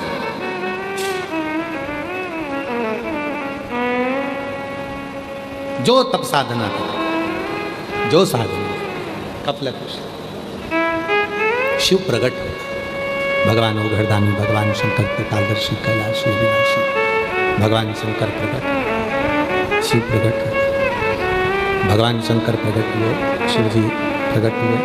पूछा मेरे तप करने का कारण क्या है, क्यों किया है? कफलक बाबा से भगवान शिव पूछ रहे हैं, कफलक ऋषि से भगवान शंकर पूछ रहे हैं, भगवान शिव पूछ रहे, भगवान शंकर पूछ रहे क्या कारण? कहा केवल कुछ प्रश्न हैं जिसके उत्तर के लिए मैंने आपको प्रकट कर दिया। कुछ प्रश्न। क्या प्रश्न है? क्या प्रश्न? कहा बाबा बस प्रश्न है। मेरा एक प्रश्न है कि संसार में जब मनुष्य जन्म लेता है वो अपना कर्म करता है और कर्म करने के बाद जब वो प्राण त्याग कर, प्राण छोड़कर जब वो जाता है, कहते हैं 94 तरह के नरक मिलते हैं जिनको वो भोगता हुआ जाता है। कोई एक नरक में नहीं पड़ता, 94 तरह के नरकों को वो भोगता भोगता जा रहा है। संसार के मानव को एक भी नरक ना भोगना पड़े, उसके लिए वो क्या करे? शंभु शंभु, उसको एक भी नरक ना भोगना पड़े, उसके लिए वो क्या करे? शास्त्र कहता है कि वो 94 नरक को भोगता है। शास्त्र कहता है कि वो 94 नरकों को भोग रहा होता है, 94 तरह के नरक भोग रहा होता है। वो मनुष्य, वो जीव जब प्राण छोड़कर जाए, प्राण छूटे जब वो प्राण छोड़कर जाए तो उसको एक भी नरक ना भोगना पड़े, उसको एक भी नरक ना भोगना पड़े, क्या करा जाए? भगवान ओगरदानी मुस्कुराए और मुस्कुराकर उन्होंने उत्तर दिया। हमने एक बात पहले भी कहा था कि कोई प्रश्न हो जिंदगी का, कोई प्रश्न हो, उसका उत्तर हमेशा मुस्कुरा के ही देना चाहिए। दुनिया की आधी चिंता का हल है आपके चेहरे की मुस्कुराहट, आपके चेहरे की प्रसन्नता।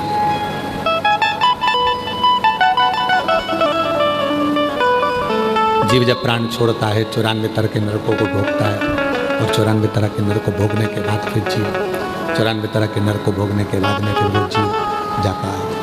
उस जीव को 94 तरह के नरक भोगना ही नहीं पड़े, उसके लिए क्या करें? क्या करें उसके लिए कि उसको 94 तरह के नरक ही ना भोगना पड़े? शिव जी ने कहा कि कपलक जी, उसका एक साधन है, नाम जप, केवल नाम जप। चाहे तुम राम नाम जप लो, चाहे तुम कृष्ण नाम जप लो, चाहे तुम शिव नाम जप लो, तुम्हारी मर्जी पड़े जो जपो, पर यदि नरक से छूटना है, नरक से यदि छूटना है तो भगवान के मंत्र जाप करना ही पड़ेगा। अब कई लोगों ने भेद बता दिया कि स्त्रियां ओम नमः शिवाय नहीं बोल सकती, उनको नमः शिवाय बोलना चाहिए। फिर किसी ने कहा कि नमः शिवाय बोलना चाहिए, कोई कहे ओम नमः शिवाय बोलना चाहिए, कोई कहे ये बोलना चाहिए, कोई कहे पुरुष को ये बोलना चाहिए, कोई कहे ये बोलना चाहिए, कोई कहे वो बोलना चाहिए। सब अलग अलग तरह का बताए कि ये करो वो करो। शिव महापुराण सीधा सीधा कह दी, कुछ ना करो, अगर तुमसे ना बने तो श्री शिवाय नमस्तुभ्यम, श्री शिवाय नमस्तुभ्यम, सीधा सर, श्री शिवाय नमस्तुभ्यम, श्री शिवाय नमस्तुभ्यम, श्री शिवाय नमस्तुभ्यम, श्री शिवाय नमस्तुभ्यम, श्री शिवाय नमस्तुभ्यम, श्री शिवाय नमस्तुभ्यम, श्री शिवाय नमस्तुभ्यम, श्री शिवाय नमस्तुभ्यम। कपलक ऋषि से कहा कि जाकर केवल मंत्र जाप करें, नाम जाप करें, नाम साधना करें, नाम आराधना करें। जब मंत्र का जाप करोगे, नाम जाप करोगे, नाम स्मरण करोगे, नाम जप करोगे, नाम कीर्तन करोगे, नाम जप करोगे तो नरक नहीं, सारे नरक, कोई नरक नहीं भोगना पड़ेगा, नरकों से मुक्त हो जाएगा, नरक से मुक्त हो जाएगा, नरकों से मुक्त हो जाएगा। नाम जपने को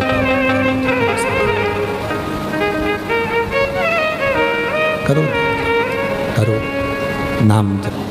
और महादेव नमन चरणों में, महादेव नमन चरणों में, स्वीकार कीजिए सबका किया है मेरा भी उद्धार कीजिए, उद्धार कीजिए। है त्रिपुंडधारी, है त्रिशूलधारी, है त्रिपुंडधारी, है त्रिशूलधारी। कपलक ऋषि ने नरकों के कथन को कहा, और वो नरकों के कथन कर कर ऋषि नरकों के कथन को कहते हैं। मंत्र जाप नाम जाप की महत्वता बताई गई कि नाम जाप करने पर, मंत्र जाप करने पर, नाम जप करने पर सारे नरकों से छूटा जा सकता है, सारे नरकों से जाया जा सकता है, मुक्त हुआ जा सकता है। फिर कहा कि मेरा एक प्रश्न और है। क्या? तो कहा मेरा दूसरा प्रश्न, मेरा दूसरा प्रश्न है, दूसरा प्रश्न कि हम पुनरपि जननम पुनरपि मरणम, फिर जन्म फिर मरण, फिर जन्म फिर मरण, इधर आओ इधर आओ, फिर जन्म फिर मरण, फिर जन्म फिर मरण, बार बार जन्म बार बार मृत्यु से हम पुनरपि जननम पुनरपि मरणम की इस प्रपंच से कैसे छूटे? कैसे छूटे? जन्म मरण के प्रपंच से हम छूटे तो छूटे कैसे? कैसे छूट सकते? जन्म मृत्यु का जो चक्र है, जन्म मृत्यु का जो प्रपंच है, इससे हम छूटे तो छूटे कैसे? क्या कर सकते? कहा शिव कह रहे हैं जिस मनुष्य को जन्म और मृत्यु के जो चक्र है उससे अगर मुक्त होना है, उससे अगर मुक्त होना है जन्म और मृत्यु के चक्र से, तो गले में रुद्राक्ष हो, मस्तक पर भस्म हो और मुख पर शिव का नाम हो। ये त्रिवेणी का संगम, इसको त्रिवेणी संगम कहा गया। मस्तक का त्रिपुंड भस्म का, गले में रुद्राक्ष हो और मुख पर शिव का नाम, इसको त्रिवेणी संगम कहते हैं। त्रिवेणी के स्नान से, त्रिवेणी के स्नान से हम जन्म और मृत्यु के प्रपंच से छूट जाते हैं। उसी तरह मस्तक पर जब भस्म लगी हो, गले में जब रुद्राक्ष पड़ा हो और मुख में शिव का नाम हो, तो ये त्रिवेणी का जब संगम होता है तो मनुष्य जन्म और मृत्यु के प्रपंच से छूट जाता है। पुनरपि जननम पुनरपि मरणम के प्रपंच से छूट जाता है। ये भी बंद है, इनसे छूट गए। तीसरा प्रश्न, अगर संसार में जन्म लिया है तो उसको वैभव भी चाहिए। यदि संसार में जन्म लिया है तो उसको धन भी चाहिए, दौलत भी चाहिए।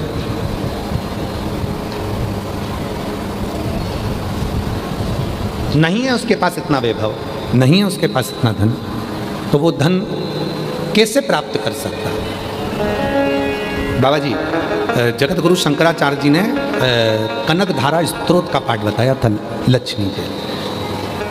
जगत गुरु शंकराचार्य जी ने अपनी भाषा में उसका वर्णन किया और वो स्वयं शिव का दिया हुआ, शंकर का दिया। इसलिए जगत गुरु शंकराचार्य जी ने कनक धारा स्तोत्र का स्मरण करा।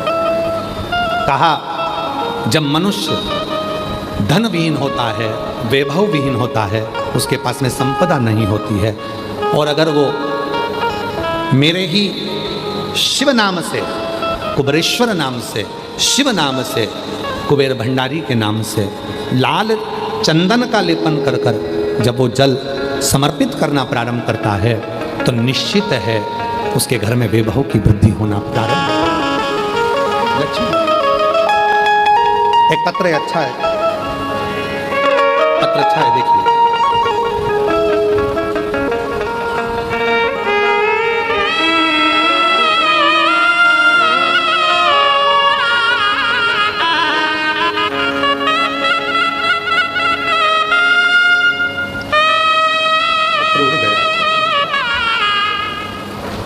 एक बहन ने एक पत्र अच्छा लिखा था।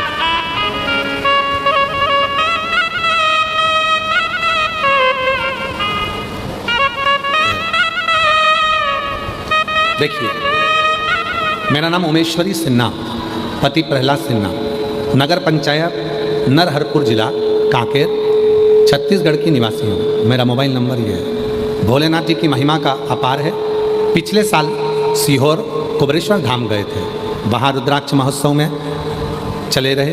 उसी रुद्राक्ष महोत्सव में हमारे पास में इतना धन नहीं था कि हम किसी का मुख झूठा करवा पाए। केवल किराए को छोड़कर 100 रुपये एक्स्ट्रा थे।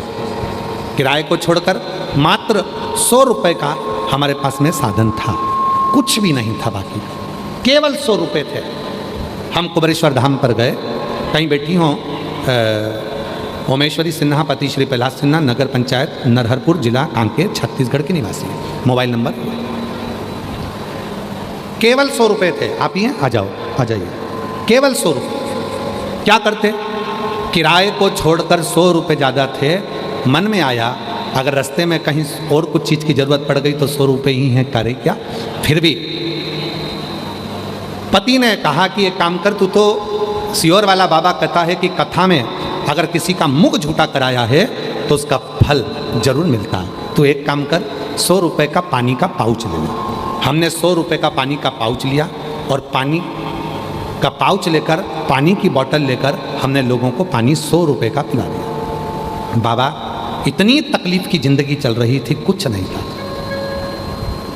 एक ज़मीन थी जिसका केस 15 सालों से चल रहा था। 15 सालों से ज़मीन का केस चल रहा था, पर वो भी नहीं सुधर पा रहा था। 100 रुपये का पानी का पाउच हमने कुबरेश्वर धाम सीहोर में कंकर शंकर की भूमि पर, बाबा की भूमि पर जाकर कथा में पिला दिया।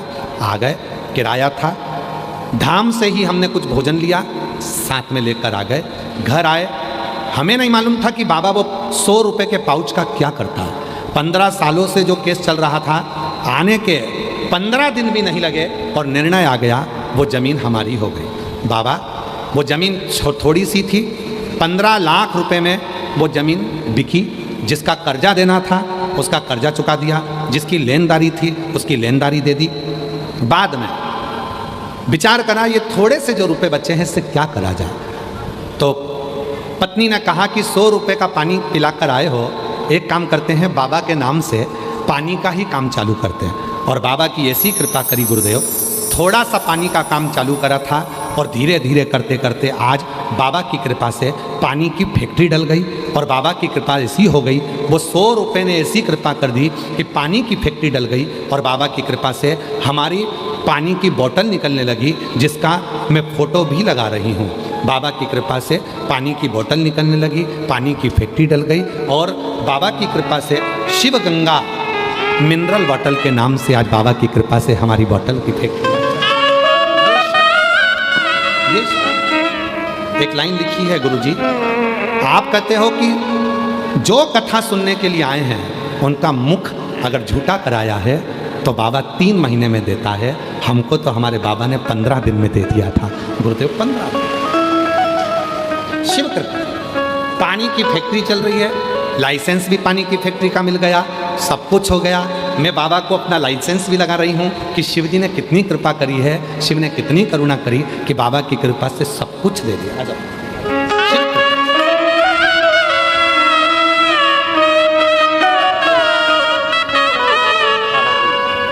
किस्मत वालों, भाई कह रहे हैं, बहन कर रही हैं, हमने तो सोचा ही नहीं था कि पानी दिया और पानी ही बाबा ने खुलवा दिया। ये शिव की उदाहरण। किस्मत वालों को मिलता है भोले तेरा दरबार। किस्मत वालों को मिलता है भोले तेरा दरबार। सच्ची सरकार तुम्हारी, सच्ची सरकार तुम्हारी, सच्चा है दरबार। किस्मत वालों को। शिव कथा कह रहे हैं, शिव की सेवा खाली नहीं जाती। भगवान शंकर की सेवा कभी खाली नहीं, शिव की साधना कभी खाली नहीं जाती। करो। 7 दिन मिले थे जो तुमको प्राप्त हुए थे, उन 7 दिन में आपने कितनी सेवा करी, कितना भजन करा, कितना कीर्तन करा, उसका फल तो मेरा भोलेनाथ तुमको देगा। कफलक ऋषि को दर्शन देकर भगवान शिव वहीं रहे और कपिलेश्वर महादेव के नाम से उत्तराखंड में आज भी शिव जी विराजमान। बोल कपिलेश्वर महादेव, जो बंधनों से मुक्त करते, बंधनों से। आगे वर्णन आया है 12 ज्योतिर्लिंग का। तुमरुका जी चंचुला देवी को सोमनाथ जी का वर्णन करते हैं। चंद्र को काया का रोग हो जाता है, उस रोग से मुक्त करते हैं।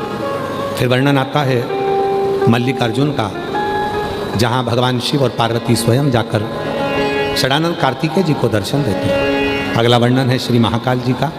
दूषण नाम के राक्षस का संहार कर कर भगवान महाकाल बन जाते हैं। फिर वर्णन है ओमकारेश्वर का, विंध्य नामक पर्वत को दर्शन देकर बाबा ओमकार बन जाते हैं। केदारनाथ जी का वर्णन आया, नर नारायण को दर्शन दिया, श्री केदार के रूप में विराजमान हुए। कुंभकर्ण की पत्नी करकटी से एक बेटा हुआ भीम, जिसका संहार करा, शिव जी का नाम भीमाशंकर हो गया। मनु शत्रुपा को दर्शन देकर भगवान विश्वनाथ जी के रूप में विराजमान हो गए। गौतम बाबा पर से गौ हत्या के दोष को मिटाया तो ब्रह्मा विष्णु महेश त्र्यंबक नाथ के रूप में विराजमान हो गए। रावण को दर्शन देकर वैद्यनाथ जी के रूप में विराजमान हो गए। दारुक नाम के राक्षस का संहार कर नागेश्वर बन गए।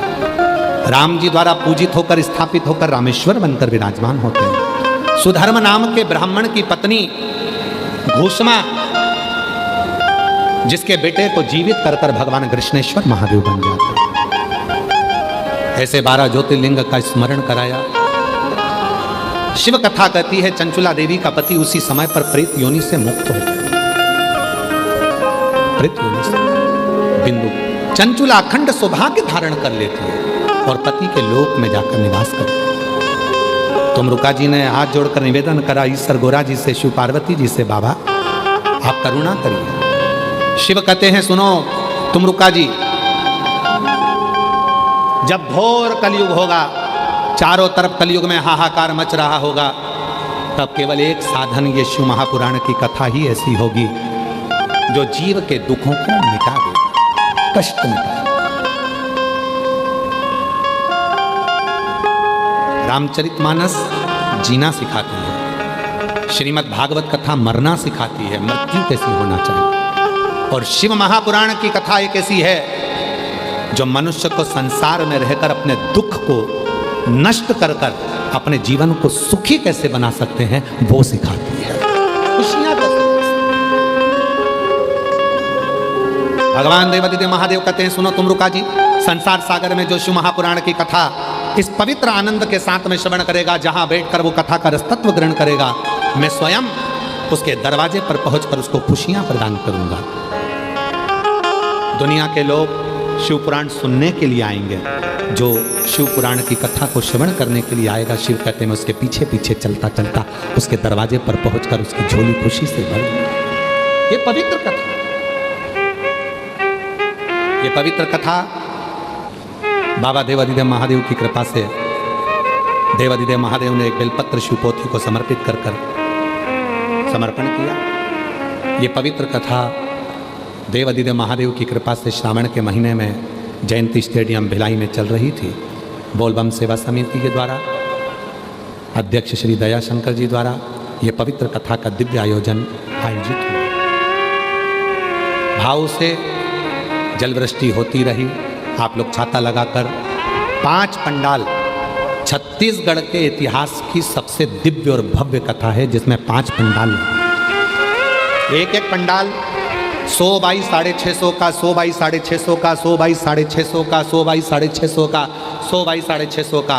अगर इन पंडालों को सीधा खड़ा कर दिया जाए तो 2.5 से 3 किलोमीटर की लंबाई हो जाती है, 2-3 किलोमीटर। इतने पंडालों में भक्त भरे हैं, रोडों पर लोग बैठे हैं, ग्राउंड में जहाँ जगह मिल गई वहाँ लोगों ने बैठकर इस कथा का तत्व ग्रहण कर। बैठे रहो, अभी बैठे रहो, तत्व श्रवण किए भाव से। ये कथा आज विराम की ओर जा रही है। 5 बार आप और हम भगवान शंकर से प्रार्थना करेंगे, श्री शिवाय नमस्तुभ्यम बोलकर आप अपने मन की बात कहना। यहाँ से जाने से पहले शिव जी को अपने मन का भाव कहना। जितने भी शिव भक्त यहाँ आए हैं, जाते समय एक श्री शिवाय नमस्तुभ्यम का स्टिकर लेकर जाना, अपने घर के दरवाजे पर जरूर लगाना।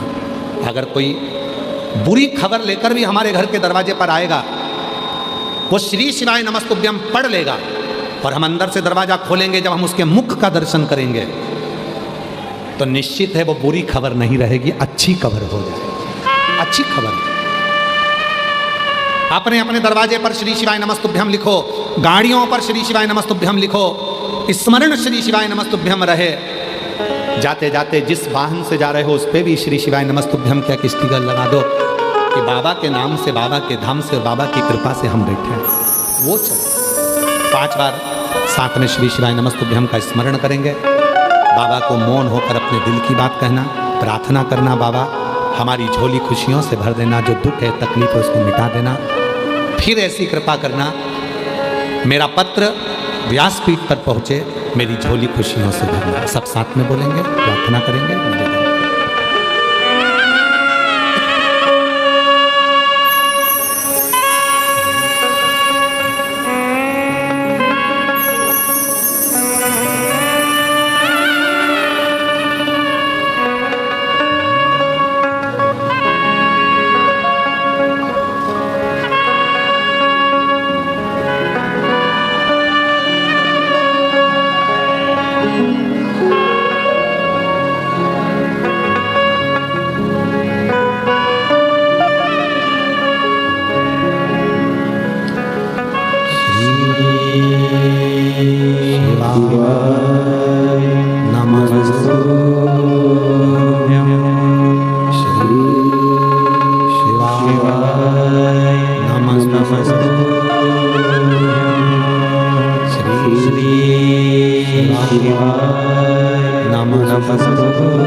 सब दुख काटो हमारा भोला, सब दुख काटो हमारा। शंकर जपो तेरी माला, भोले बाबा जपो तेरी माला, भोला सब दुख काटो हमारा। ओ भोला सब दुख काटो हमारा। शिव मंगल मंगलकारी, शिव मंगल मंगलकारी। शमशान वासी हमारा, शमशान सी हमारा।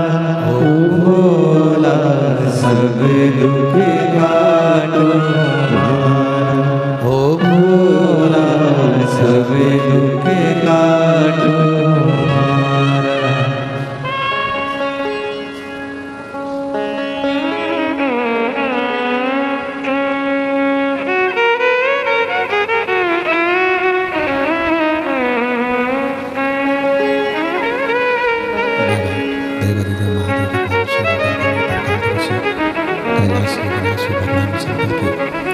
पवित्र कथा कर रही है, शिव महापुराण की कथा वर्णन कर। मेरा वो घरदानी आप सबकी मनोकामना पूर्ण करे। बोलबम सेवा समिति को भी बहुत बहुत साधुवाद। श्री दया शंकर जी को, दया सिंह जी को बहुत बहुत साधुवाद, जिन्होंने इस दिव्य कथा का प्रति बार आयोजन किया। यहाँ की संपूर्ण पुलिस प्रशासन को, यहाँ के प्रशासनिक अधिकारियों को साधुवाद। मैं आमंत्रित करता हूँ श्री दया सिंह जी को आएँ और आभार व्यक्त करें। बड़े भावों के साथ, आनंद के साथ पूरे भिलाई जयंती स्टेडियम में आए हुए शिव भक्तों से निवेदन है, जब जाएं आरती के बाद तब भूमि को नमन कर कर, प्रणाम कर कर जाना। बाबा को अपने मन का भाव कह कर जाना, विनय कर कर जाना, निवेदन कर कर जाना। बाबा से प्रार्थना करना कि फिर वापिस ये पवित्र कथा अपने क्षेत्र में हो। आज ये 23 अगस्त को कथा विराम हो रही है। 25 अगस्त को शिव भक्त जो कावड़ यात्रा में आ रहे हैं, सुबह 9 बजे सीवन नदी के तट से सीहोर में कावड़ निकलेगी, 11 किलोमीटर तक चलेगी। कामना कावड़ प्रदोष की रहती है।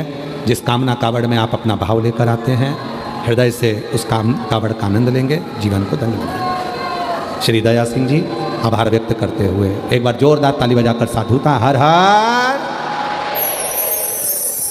श्री शिवाय नमस्तुभ्यम। हमारे भारत देश के यशस्वी प्रधानमंत्री श्री नरेंद्र मोदी जी एवं गृह मंत्री श्री अमित शाह जी के मार्गदर्शन एवं दिशा निर्देश में विष्णुदेव सरकार के कार्यकाल में जन कल्याणकारी योजनाओं के साथ संपूर्ण छत्तीसगढ़ नक्सल मुक्त हो रहा है। साथ ही धर्मांतरण पर पूर्ण रोकथाम हुआ है। केंद्र सरकार की रीति नीति को विष्णुदेव सरकार ने साकार किया है, जो कि पूज्य गुरुदेव जी ने जो साधुवाद दिया है। छत्तीसगढ़ के 3 करोड़ वासियों के तरफ से पूज्य गुरुदेव जी को बहुत बहुत प्रणाम है। आपका आशीर्वाद छत्तीसगढ़ वासियों पर सदा बने रहे। हर हर महादेव। साथ ही आभार व्यक्त करूंगा, महायज्ञ की शुरुआत हमारे माताओं बहनों के द्वारा कलश यात्रा में बहुत बड़ी संख्या में शामिल होकर सफल बनाया। उस दिन से आज के समापन दिवस को सफल बनाने हेतु बोलबम सेवा एवं कल्याण समिति दुर्ग जिला प्रशासन, नगर प्रशासन, जिला प्रशासन, भिलाई इस्पात संयंत्र विभाग, नगर निगम भिलाई को दिल से धन्यवाद आभार व्यक्त करते हैं। साथ ही हमारे आयोजन के प्रचार प्रसार के लिए प्रिंट मीडिया, समस्त यूट्यूबर को भी बहुत बहुत धन्यवाद देता हूं। बोलबम सेवा एवं कल्याण समिति के कर्मठ कार्यकर्ता ये आयोजन में सेवा देने वाले या हमारी माता बहन सेवादार, उनका भी धन्यवाद देता हूं। साथ ही हमारे प्रदेश के डीजीपी साहब और दो गौतम जी का भी बहुत बहुत धन्यवाद है। एडीजी इंटेलिजेंस अमित कुमार जी का बहुत बहुत धन्यवाद है। आईजी दुर्ग अभिषेक सांडिले जी का धन्यवाद है। एसपी दुर्ग विजय अग्रवाल जी का धन्यवाद है।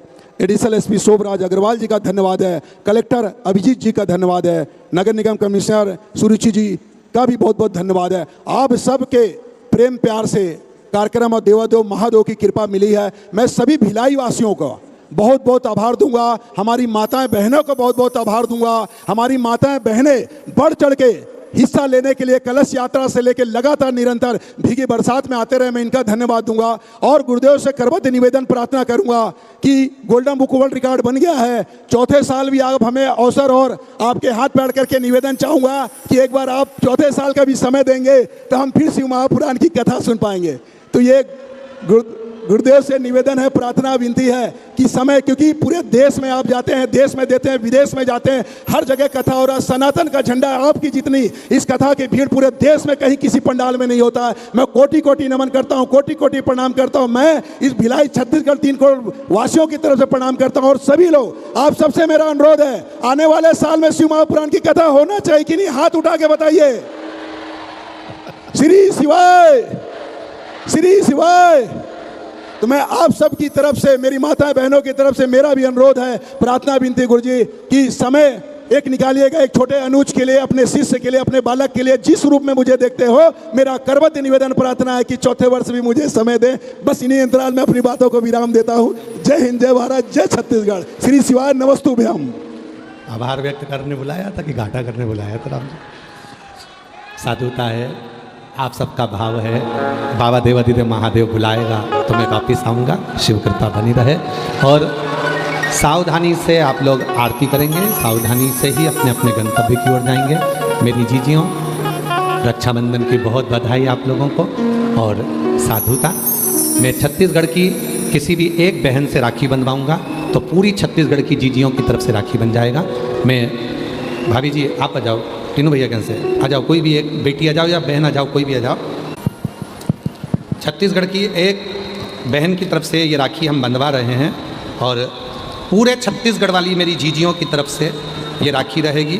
और ये राखी पूरे भारतवासी जितनी भी मेरी बहनें हैं, भारत में कथा श्रवण करने वाली मेरी जितनी जीजियाँ हैं, उन सब की तरफ से रक्षाबंधन के इस पवित्र पावन 28 तारीख को आने वाले रक्षाबंधन के इस दिव्य भव्य रक्षाबंधन के अवसर पर ये राखी संपूर्ण छत्तीसगढ़ वालों की तरफ से। लो बात,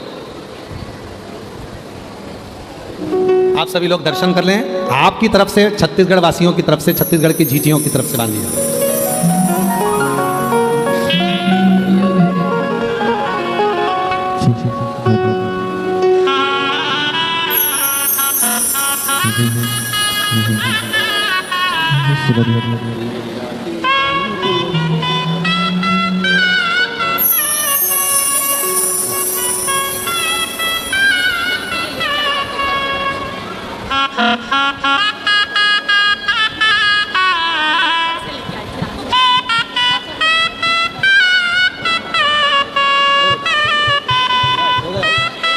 शंभू।